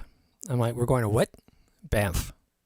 We had to fly into Calgary in the middle of cow country and we have to drive miles into the Rockies, where we are going to stay at a hotel, and then we're going to go walk on a glacier. How about that? This is a man who used to take regular visits out to Las Vegas just to hang out in the desert in 100-degree heat. So I was like, okay. Anyhow, so, we if we have to go move to Canada, it's good to get the lingo down. I know it's not the same in Canada as in the UK, but it gives me an in, perhaps. I'm not sure how much of an advantage that's going to give you. I'm also studying French because there's that element. We went to Vancouver. It was like being in the UK, being in America, and being in France all at the same time. I think Canada's going to be a lot more like America than it is like the UK. In fact, our mutual friend, you remember from high school, Tom Gannotten. Yes? No? Oh, Maybe not. yeah. He I'm was getting the image of him in my head. a good mate of mine. Yeah. I Um, definitely met him. Post high school, he went to Canada, and when he came back, he said it was exactly like America, except the people are friendly. I've traveled a lot across the United States, and I tend to think of the American people as very friendly people. Now that I've been to Canada twice, I have to say the Canadians have the Americans beat. Both in Vancouver, but just going to Banff, it was like everybody was. It's not that Americans aren't nice, and that Canadians are nice. I realized what it was Canadians aren't scared. Americans are scared. I have friends probably watching the show, friends on Facebook. I see scary things all the time. And it's not one particular leaning like, okay, the left is being scary or the right's being scary, or the moderates are being scary today. It's like everybody is posting things that come from an idea of fear or a lack or something's being taken from me. And when you go to Canada, very true. When you go to Canada, all of a sudden nobody's talking to you that way. Well, And there's like this vacuum of just, hey, we're here, we're just doing this thing, we're having a good time. I think the thing is that one side of that is the Canadians have not been so directly attacked, but that's really only the flip side of the fact that the Canadians have in no way been as aggressive with their foreign policy as the United States. Not even under the so-called what many Americans think of as the left. I don't want to get off political here. I really, legit don't. Yeah, because understood. I just sets me up for being, well, anyway, you know what I mean. But the Canadians have never been targeted by anything like 9/11. And wow, nothing could justify 9/11. The Canadians have never done anything with their foreign policy to make somebody fanatically go insane and want to do something like that to them. Yeah, So- I mean, and so it's yet it's they a bit are of both part. sides. They are military. They do have a military, and their military is engaged in wars and in Afghanistan and collaboration. But you're right; they are sort of the Switzerland of North America, where the United States, since it is certainly Especially under the current whatever the I'd fucking say fascist regime. I would is. say you got to go back really to the Spanish-American War and Theodore Roosevelt. That's the Monroe Doctrine is early, but Theodore Roosevelt really put it into practice with the Spanish-American War, where suddenly the Philippines was colony of the United States, Panama was colony of the United States. A lot of people don't know that we had to pay reparations to Colombia because he shot his mouth off after he was president about how he stole Panama and let the cat out of the bag. And so that's a global, and certainly World War One expanded that further. World War Two tipped it off the scale, where the United States became an international presence in everyone's lives. And so that makes you a target. And Canada certainly, that's not the history of Canada. Canada has its own interesting history and chain issues. If you look what they did to the Inuit people to try to fight the Cold War and keep out the Russians from the Arctic Sea by kidnapping all the children of the Inuit, it's like no country's hands are clean, but No, indeed. their and I hands didn't are mean to dirty with suggest- different stuff, right? Yeah, and yes. that reflects on how people relate to you, and because of that, Canada has been shielded from either direct war or having to think about every day as a security breach or a security issue. And it definitely influences the culture. And the interesting thing is the United States has been historically, after the Civil War, for most of its citizens, certainly after World War II, an incredibly safe place where you're unlikely to get attacked by an enemy nation or people. So that's a very good point. That Well, so I see your point, like 9/11 and things like this. But even when I was a kid growing up, there were air raid sirens in San. Do you remember air raid sirens in San Jose? I do not. Do you remember the radar up on the mountaintop? I knew that it existed, but yeah.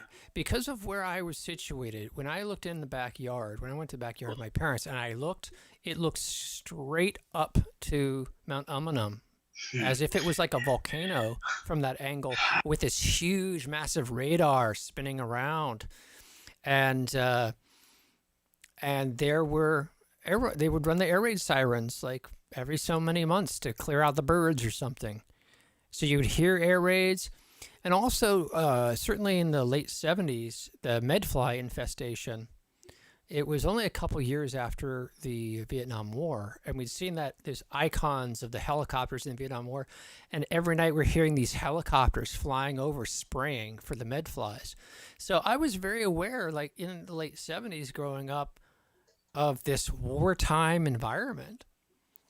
And it might have been a mile away, maybe not the case, but where that house sat and how we were being sprayed and that radar station spinning and my vision of view from playing in the backyard, I was aware that I was in a country that felt unsafe, that it had to protect itself.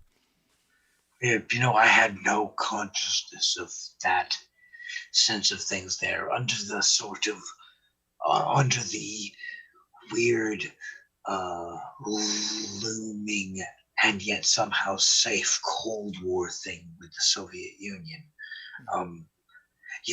which somehow felt very safe. I used to joke early during the war on terror that we didn't realize how good we had it during the Cold War, because there was that essential sense of stalemate. That as long as nobody made the first move, nobody was going to make the second move. So everybody was kind of cool. It was a shitty, kind of chilling stalemate, but we all kind of trusted it to a certain extent. And I never experienced that. I didn't know anything about those air raid sirens that you talked about during our contemporaneous youth there and everything. I don't remember that. I may have been just more sensitive and aware of it because of some other or elements. just made more near to it. Yeah, good point. I don't think they ran them in Los Gatos, is my guess. I wasn't in Los Gatos. No. You and I were in the working class neighborhood, so it's a whole different environment. Oh, Zoe's on. Yeah, my darling youngest. Well, welcome, Zoe, to Sunday Live, or shall I call it Monday Live for your dad? It was just because you were talking also politics, and it's like, so freaking Well, we can on, certainly talk politics, but on this shit. It wasn't my intention to take us there, but then when you no, started I going mean, there, but I here's just the tagged her thing. with a wish you were hearing this shit because The she the just real lives for it. the reality is creativity crosses that line into political, and creative artists have made commentary on culture throughout their whole history, and I'm sure many have been bopped on the head for it. But I think it's an inherent part when you're a creative, you have a certain analysis, or at least a certain sponge-like nature of absorbing what's around you, and it comes out in the work, whether intended or not. Oh yeah. It, it's funny. Adverse times, politically adverse times, have spawned the greatest music. Um, those the movement Rock Against Reagan in 1980, the anti-war movement, the late 60s, early 70s, brought out the greatest of protest songs. It's adversity in the world breeds great responsive music. It's reflexive, it's venting, and it's at once creative and responsible. I say this as someone growing up in Berkeley during the anti-war movement and such, and as someone who in this apartment of Oakland go upstairs to the roof and watch the George Floyd demonstrations, helicopters, flash grenades, and all. And so it's then and now. It serves to, if nothing else, it serves to inspire. Indeed, indeed. And it's weird because I mean, from where we're sitting over here watching the news and whatnot, I mean, like there's a lot of heaven knows there's a lot of awful going on right now, and yet there is a very odd sense of being present at a very pivotal moment socially for at least for I don't know us in the West. I don't know how to embody it because I don't know that it's global necessarily. But any way you slice it, a lot of the conversations about race are genuinely never going to be the same. At least not in America and not in the UK. And that's kind of like amazing. And even though it would be foolish to be naive enough to think that it was going to take us the full distance of where society ought to be, we're at one of those weird moments where a massive shift is taking place. Lots of people who never, ever, ever thought about racial injustice or white privilege or anything like that have genuinely come to terms with it in the face of the present moment, or at least started to come to terms with it. They've gone, holy shit, this has been in front of me, and I've been an idiot, and now look what this has become. And it's, I think, massive, because I think there's no turning back from this moment. And no matter how hard the old guard that I think the trumpets and whatnot represent, no matter how hard they try to grind their claws into it now and try to set their prejudices into stone, there's no one ringing this bell. And Jesus, have I gone on long enough? But No, it's a pivotal moment, and Joe can back me up on this. One of my favorite places in the world is the Oakland, Berkeley area, because it is so. It's a people that haven't been there don't realize how large it is, how complicated it is. Over a big area, you have people that are some of the oldest, richest families in America in that area, and you have some of the most poorest, put down people. And while San Francisco is a very condensed space, it's over a big territory, and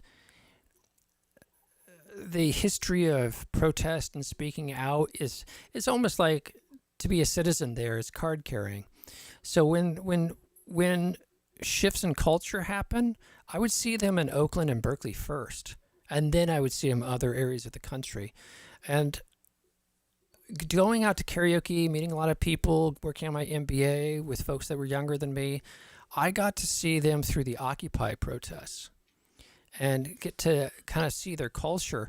They are so adverse to the idea of a central, powerful leader that the Occupy movement couldn't move forward because it didn't have one. They would rather the Occupy movement die than put a charismatic leader at the front of it. It's the same thing with them trying to make Antifa an organization, a terrorist organization, when clearly, legit, it is just a philosophical stance. Like, I don't like fascism. Right. Like, why would anybody claim to not be Antifa? Jesus. Yeah, and that's the thing. We all want a boogeyman to put a label on. It's the oldest trick in the book, and the reality is, I think the younger crowd, they're done with the whole strong man. They're done with the whole centralized, and the Occupy movement was their first shot across the bow. And I'd be out at the karaoke club, and people would come in. And they'd be like, oh, we were out at the protest. And for them, it wasn't like, oh, I'm studying, aggressive philosophy or of cultural dissemination, so I'm protesting. It was just like what they did for lunch. And one friend said to me, oh, yeah, we were protesting. And then the police showed up and started shooting at us and firing tear gas at us. And rubber bullets are bullets. They're not like toy things. People are destroyed by rubber bullets. They're shooting weapons into the crowd. And they said, and so we all ran into the bar and had some craft beers. And I'm like, it's not the 60s like we ran into the underground bunker of the resistance. No, they were like, oh, yeah, we went out and protested and, spoke our minds. And then we had some nice fancy craft beers. And that's Oakland. And that same crowd is now getting older so that they're getting the next level of that. And I think two elements changed everything last month. One, they're getting older. They've had this experience with their Bernie support, with their Occupy movement support. So they've cut their teeth on how to push back on one hand. And the other hand, COVID. COVID locked everybody up. And for an introvert like me, I haven't noticed much different. Amazon keeps delivering my food. Amazon keeps delivering whatever package I need. I haven't seen much change other than I now do the gym at home with the wife versus going out to the gym. Now, having said that, two things. It was probably 25% of the country is not employed. The number is probably higher. Because remember, unemployment only counts people who are cutting the checks, not people without a job. So you had all these people at home going stir crazy, all the extroverts, not like me, who wanted to get out. 1. 2, none of them are employed. 3, there's an opportunity to go out and stand ground where before you were too busy paying rent. You were too busy trying to get to your job, being happy with your boss, working overtime. Americans work longer hours than we have ever in history. All those people are now available to speak their minds. So I think that's part of it. The situation was as such that people now had free time on their hands and they could speak out of what they may have been thinking for decades. Indeed.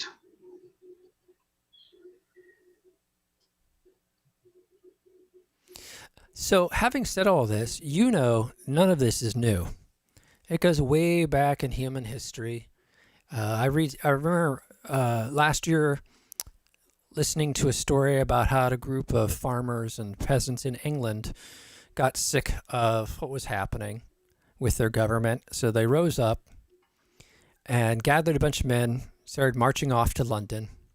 They had to march west across the river, then head east again to get to London to make their displeasure with their governance known. And towns supported them along the way, and people joined. And eventually they showed up in London. And the king at that time was a young boy. So they said, no, the king can't visit you directly. So they float him out like a little barge or something out in the Thames towards the other shore and had him speak at them. You know, you imagine this boy just on the wind and the waves and whatnot, and people on the other side, oh, okay. And they used that moment to dispel that protest. So you see that happen in history where you try to say to power, hey, this is a shitty situation. And then you see those protests kind of fade away and get diffused, or, well, the king is the king and all this sort of stuff. I think the millennials and the kids coming up after them, they're kind of done with that. They've grown up online where everything's at their fingertips, every song, every thought, every piece of human history. So I agree with you. My own daughters and the young people that I know through them give me a great deal of hope, because all of the ones that I know and their whole circles of friends, they think that all the sexism, genderism, racism thing, they think it's all bullshit, and they just want people to shut up about it. it's like John Lennon's bit on Give Peace a Chance, where he's going off on isms. Yeah. Bagism, hagism, bism, just making up words with ism at the end. Ism. Because I have younger daughters, and also because of a few other things, because I did some amateur dramatics where I met some younger people and everything. And because I've also become friends of the children of some of my contemporaries. I'm massively encouraged by the younger generation. I know that there is a percentage of them that will inherit their parents' shitty bigotries. But it feels like the recent generation has been a very tide-turning kind of thing. I may be entirely mistaken. I'm no modern anthropologist or anything. I don't have my fingers on the pulse of anything. So I'm just going, it's anecdotal evidence, which is not evidence, obviously. I feel the that young people that I know feel largely right about this shit. I had the same experience. Again, Oakland, Berkeley is a fairly progressive area, so that may be biasing me. I assumed it was, but I've looked at the national statistics in the United States, and the majority of Americans are progressive. And that really surprised me. But that's the reality. And they are not interested in repeating the challenges of the past. And I think the bottom line is they recognize they've been left with a world that is in serious danger, and that they're the inheritors, and they would like to do something different than their parents. There's something to augment that. Recently, the Republican convention that was in Tulsa, Oklahoma, with Donald Trump, it was anticipated that millions would show up and fill this arena. What happened was it was a pretty much nationwide movement of TikTok teens, a bunch of teenagers on TikTok that went out of their way by the thousands and reserved tickets for the seats and didn't show up, thereby and so the convention was a bust. So hope springs eternal. So fucking absolutely. I think this is the mouse in the mousetrap. And I agree that the millennials right now are able to trick the mousetrap very effectively. We just have to remember that, they have to remember, I don't have to, that there's always this round between the trap and the mouse. where the mousetrap owner figures out what the mouse is doing and changes the trap. But I do feel like the knowledge and skill that the average person has, the masses, has so increased. Yeah, maybe justice and freedom wins this time. By attrition. Well, Slowly. yes. Attrition is a key part of it. There's a book called Gödel Escher Bach that he posits. Dude. So one of the things I got from my learning from the recordings for the blind, I had it on cassette because I couldn't read at the time, and so I had these cassettes from Recording for the Blind, and it talked about how scientific revolutions don't happen because of a breakthrough. It happens because all the professors at the universities of that time die. And that revolutionary new thought, that breakthrough, just sits there idling its engine until all the professors die. And then overnight, the new professors come on board and they grew up with this new idea. All of a sudden, the curricula changes. So there's a mechanics of how this works, and history shows that. And yeah, so apparently you're a fan of that book too, Ed. Dude, it was honestly life-changing for me. It is my favorite nonfiction book, and every person who knows me well knows of the book because of how highly I speak of it. Douglas Hofstadter is indeed a hero of mine, and specifically because of Gödel Escher Bach. And I owe my darling wife, Catherine, who somehow read a description of that book at a time when I had let my mind totally go into idle. I'd stopped reading. I'd stopped intellectually challenging myself. I just stopped thinking that I could think or be smart. I'd stopped giving a shit about thinking anything. And somehow Catherine read a description of this book on some book club thing or whatever, and bought it for me.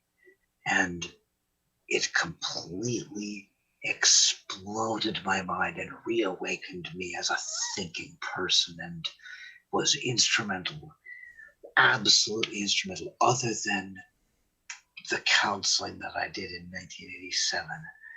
Reading Gödel Escher Bach a couple years later was probably one of the most instrumental things in waking me up and making me the person that I sort of am, for better or worse.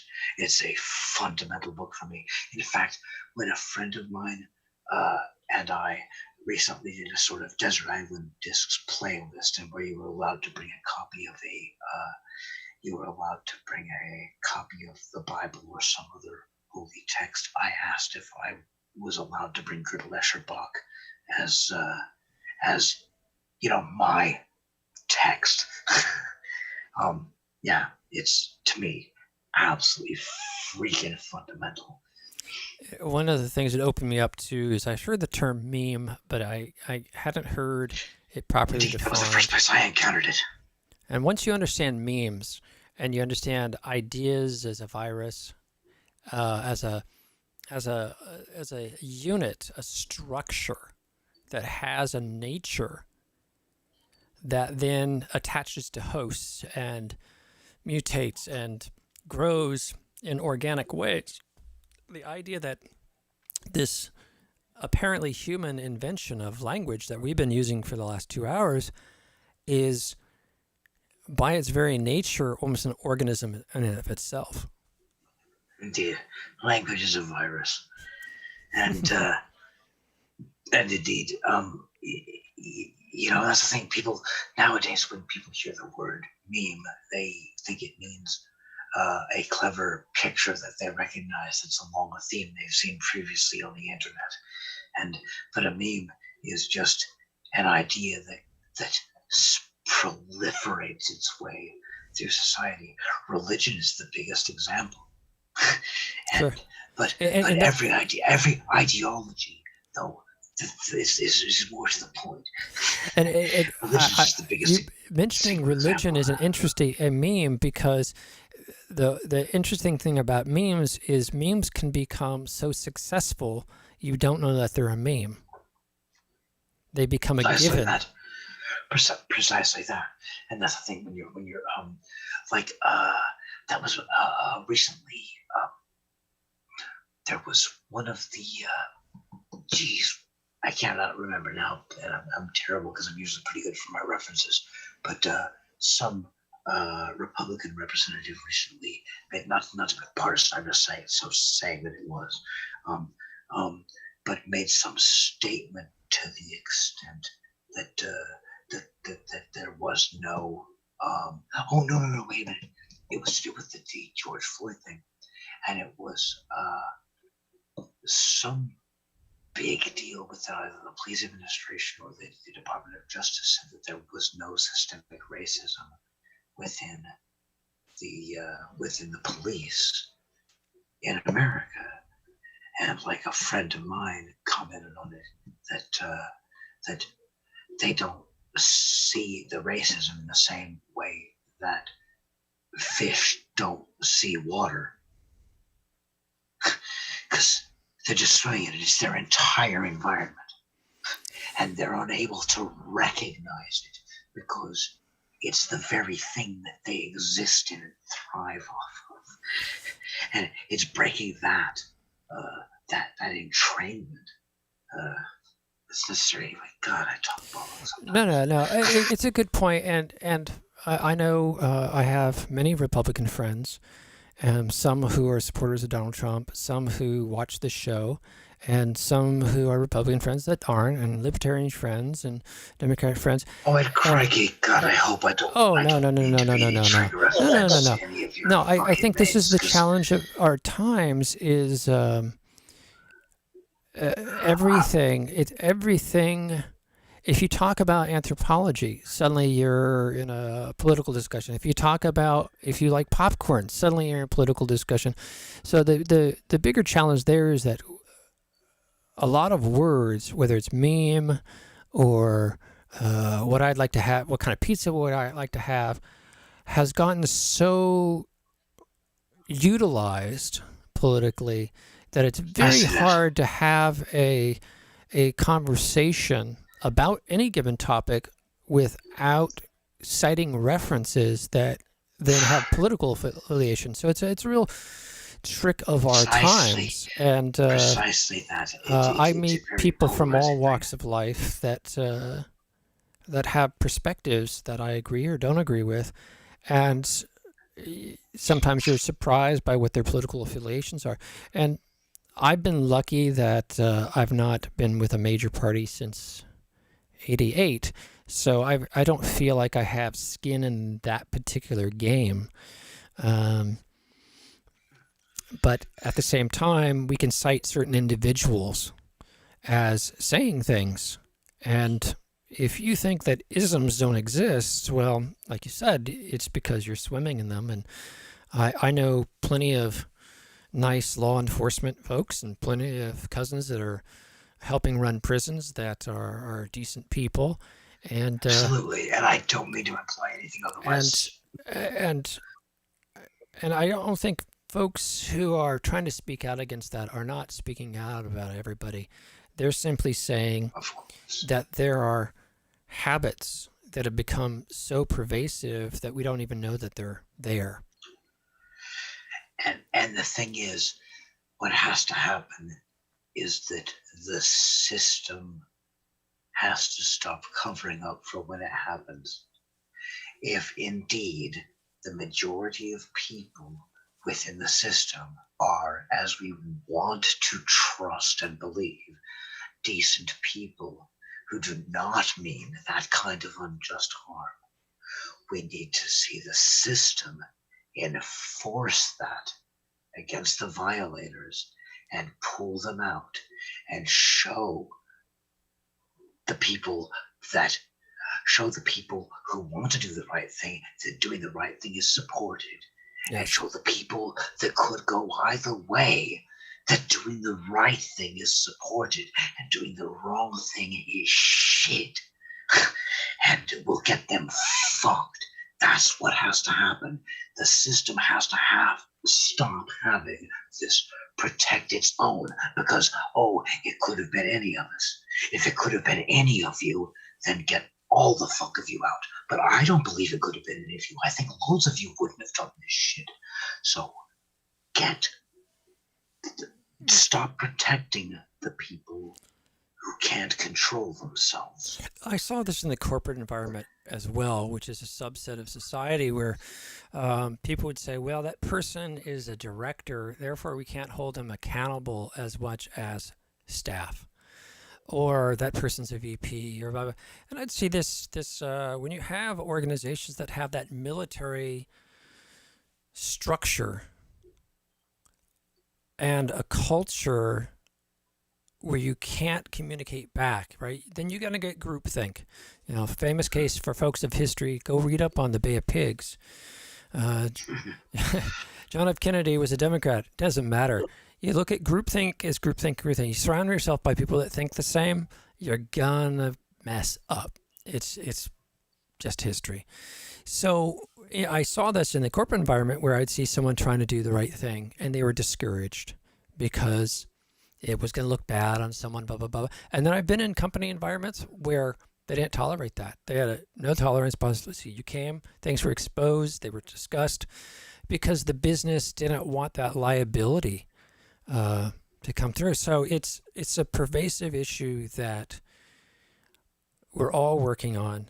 And to your earlier point, if you're a good-hearted person who want the right thing, one, cheers on you, because I do believe that is the majority of people.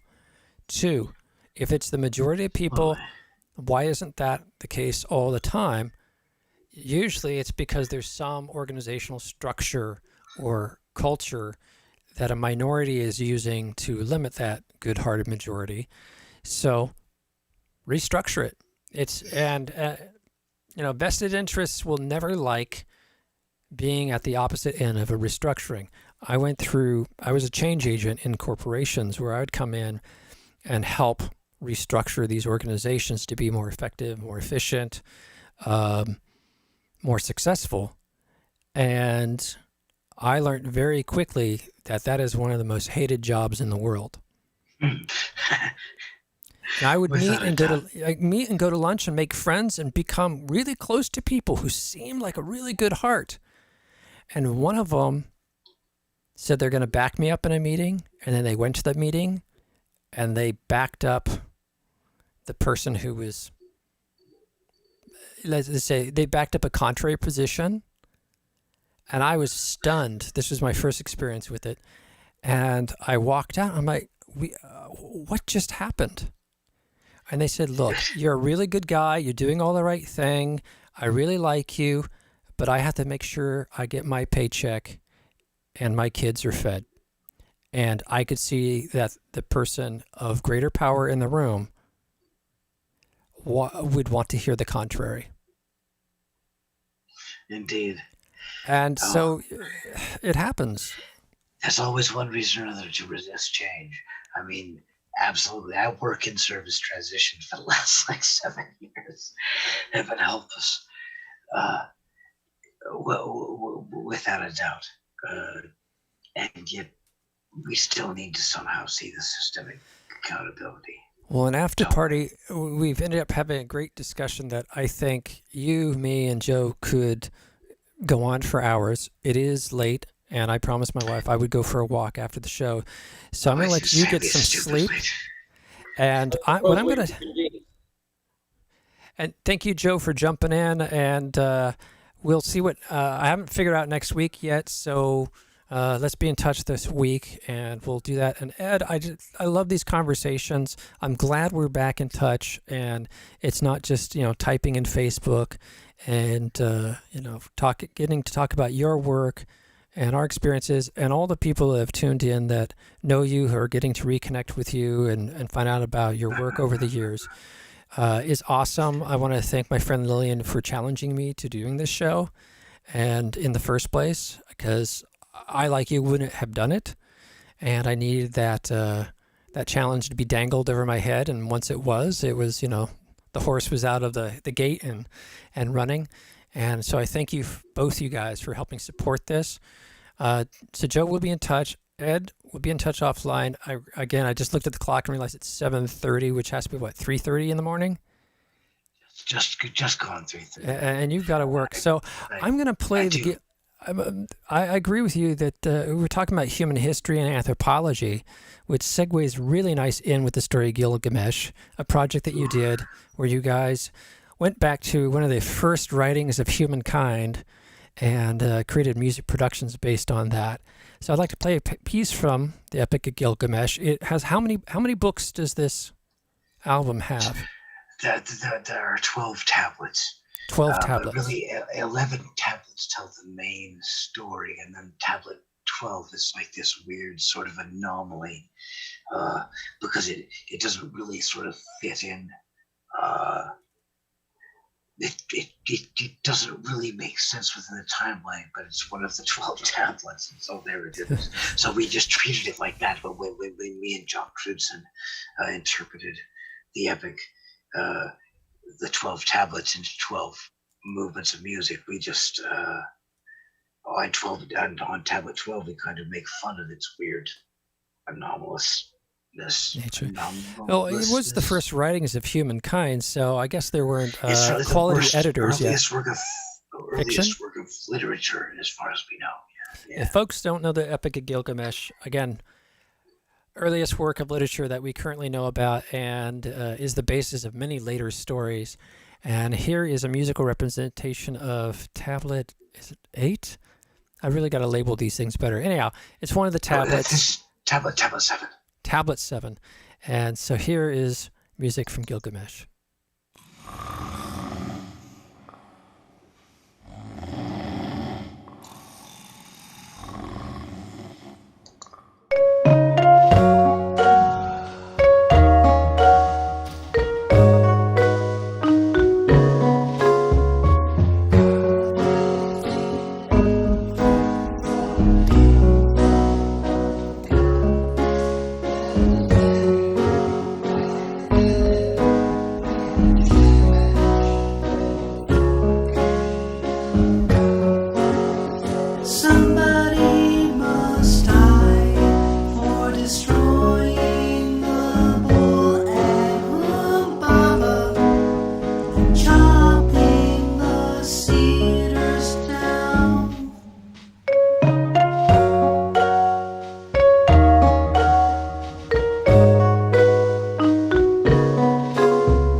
flexible mind. Understand all about altering improper things. You reduce, lost it, it's easy to see.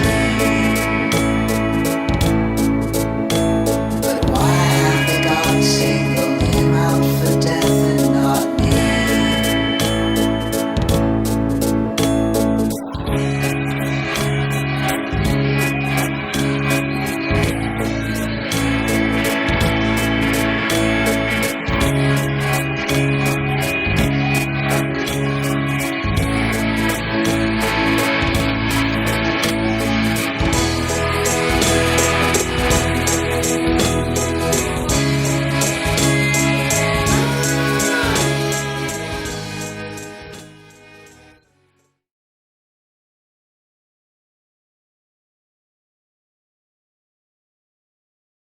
So that was from Tablet 7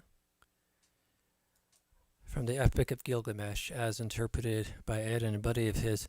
I went ahead and faded out a bit. It's a little longer. I was having this weird compression Our issue. stuff's already slow.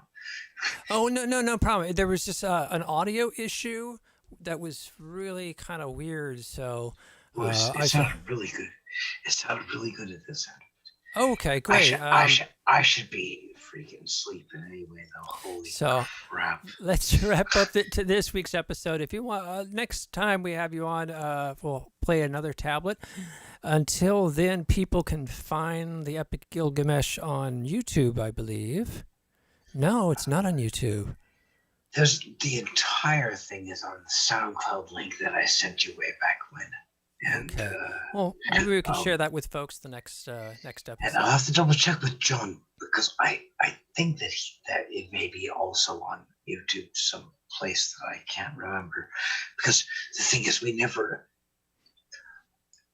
made a proper official release of it because indeed the recording is not really thought of. It wasn't intended as an album or as a finished work. It's really the soundtrack for either a stage show or a film of some kind.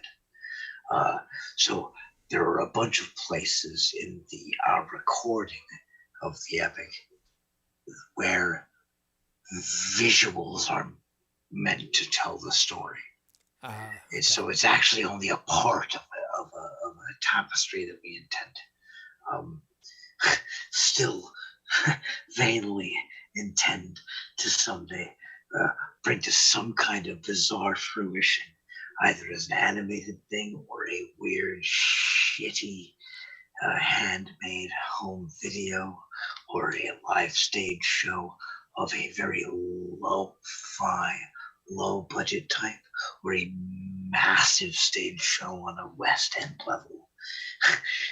We've envisioned it as all those things at some point or other, but it's definitely the Epic of Gilgamesh that John and I recorded is the music's only part of the thing, and that's why it has no official proper release. God, I sound like fucking Ross Geller going like, no. You never know. You never know. Work. You did. That tablet sound reminded me of legendary Pink Dots. Indeed. Yeah, fair one. And then the last section reminded me a lot of the latter Ladytron. If you're familiar with Ladytron, they started off this sort of new wave synthy craftworky thing, but then they became this 60s retro dreamy band, and all that sort of like Day in the Life Beatles kind of stuff. There reminds me of the last two Ladytron albums. So it's not like it's not as strange as you think. Oh no, it's the overall eclecticism of the 12 tablets put together. It's the 2 hours and 20 minutes worth of musically eclectic storytelling that I think is. I think John and I created something actually quite kind of niftily unique, and maybe even profoundly so. Although then again, I am, We all like to feel grandiose about our own work at some point or other. I feel like we created something really cool and different and like nothing I've encountered before. So, and I really want to finish bringing it to visual life in some medium. It's a nagging passion to find a way to bring it to either video or live performance form or some combination of the two. I have the answer for you. And it is plastics.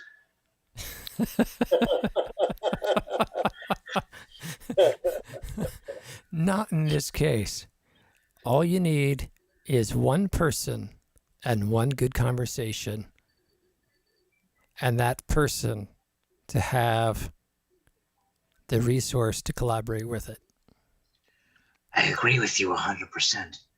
What we need is some kind of visual artist who sees enough in what we've created, what we've envisioned, to become a mutual collaborator with us.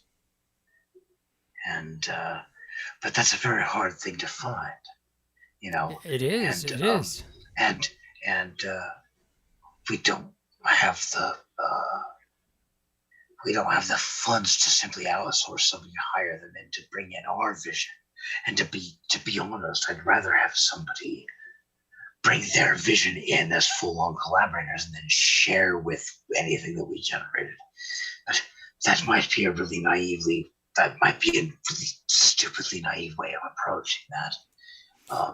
I think it's very common. I'm in that same position all the time because I'm not a professional in the way that you are, like a couple of other people that I've attempted to collaborate with are. I'm a fucking homebrew. I have a disagreement with that in a number of ways, but I think we're going to say that for episode 4 because I think today we got episode 2 and 3, and I'm going to say good night to you because I know you, me, and Joe could keep this conversation going for another 6 hours easily. So great material for another episode.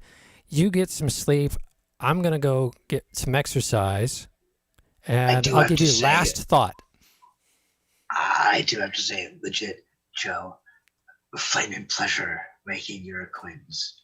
That is mutual. These are the conversations we would have into the wee hours of the morning in hotel lobbies at sci-fi conventions like Baycon at the Doubletree, the Red Lion. 5 a.m. in the morning in a hotel lobby, and still the conversation would be animated. And here we are. It never changes. Rocking good stuff. So I look forward to whatever flaming future I face with all of you weirdos. Yeah. Hey, go ahead and make me a semi-regular if you need to. I'm sort of weirdly attracted to this now. We got him hooked. Yeah. And thank you everybody for watching our discussion. I hope you're enjoying a little peek into the artistic community. I just say artistic community and our thoughts and our work, our creative work. We greatly appreciate you watching and patronizing that. Your role in all of this is really important too. If you want to reach out and follow any of my stuff, you can find it on the Caleb Auditeris Queer Blue on Bandcamp and on YouTube, same thing. YouTube has this weird thing where you can either be a user or a channel. A channel means a C. So you might find youtube.com user the Queer Blue, youtube.com C another / Auditeris, etc. Just query me. You'll eventually find it through the sea of other folks up there. I want to thank you so much for watching on and supporting the show. And I'm going to switch back to the last shot of Ed and Joe here. Get control here. And say, again, thank you for making this show. It'd be nothing without you guys contributing as well. Always a pleasure. And thanks for having me, dude. It's well out of my comfort zone, and sometimes that feels really good. Wave, good night, Gracie. Good night, Gracie. Peace Peace. and Until next freaking time. love. Ciao. Be seeing you. Be seeing you.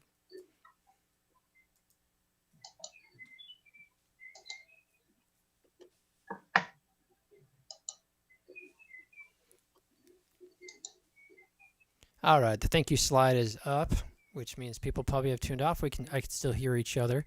So this is the after party. You can just say again, seriously, the show doesn't work without content, and I don't want to sit here and talk about my own work episode after episode. And you guys have been great contributors to this experiment that I'm going through. Because as an introvert, I get about 5 minutes before the show, and I just want to go recharge somewhere because I've already spent all my energy. And amazingly, doing the show with guys like you, I get so inspired and filled up with energy. It's a wonderful thing to know that I can be social and energized. Oh, absolutely. I think they go hand in hand when played right. It's like an open spiral. It's been a weird pleasure for me because I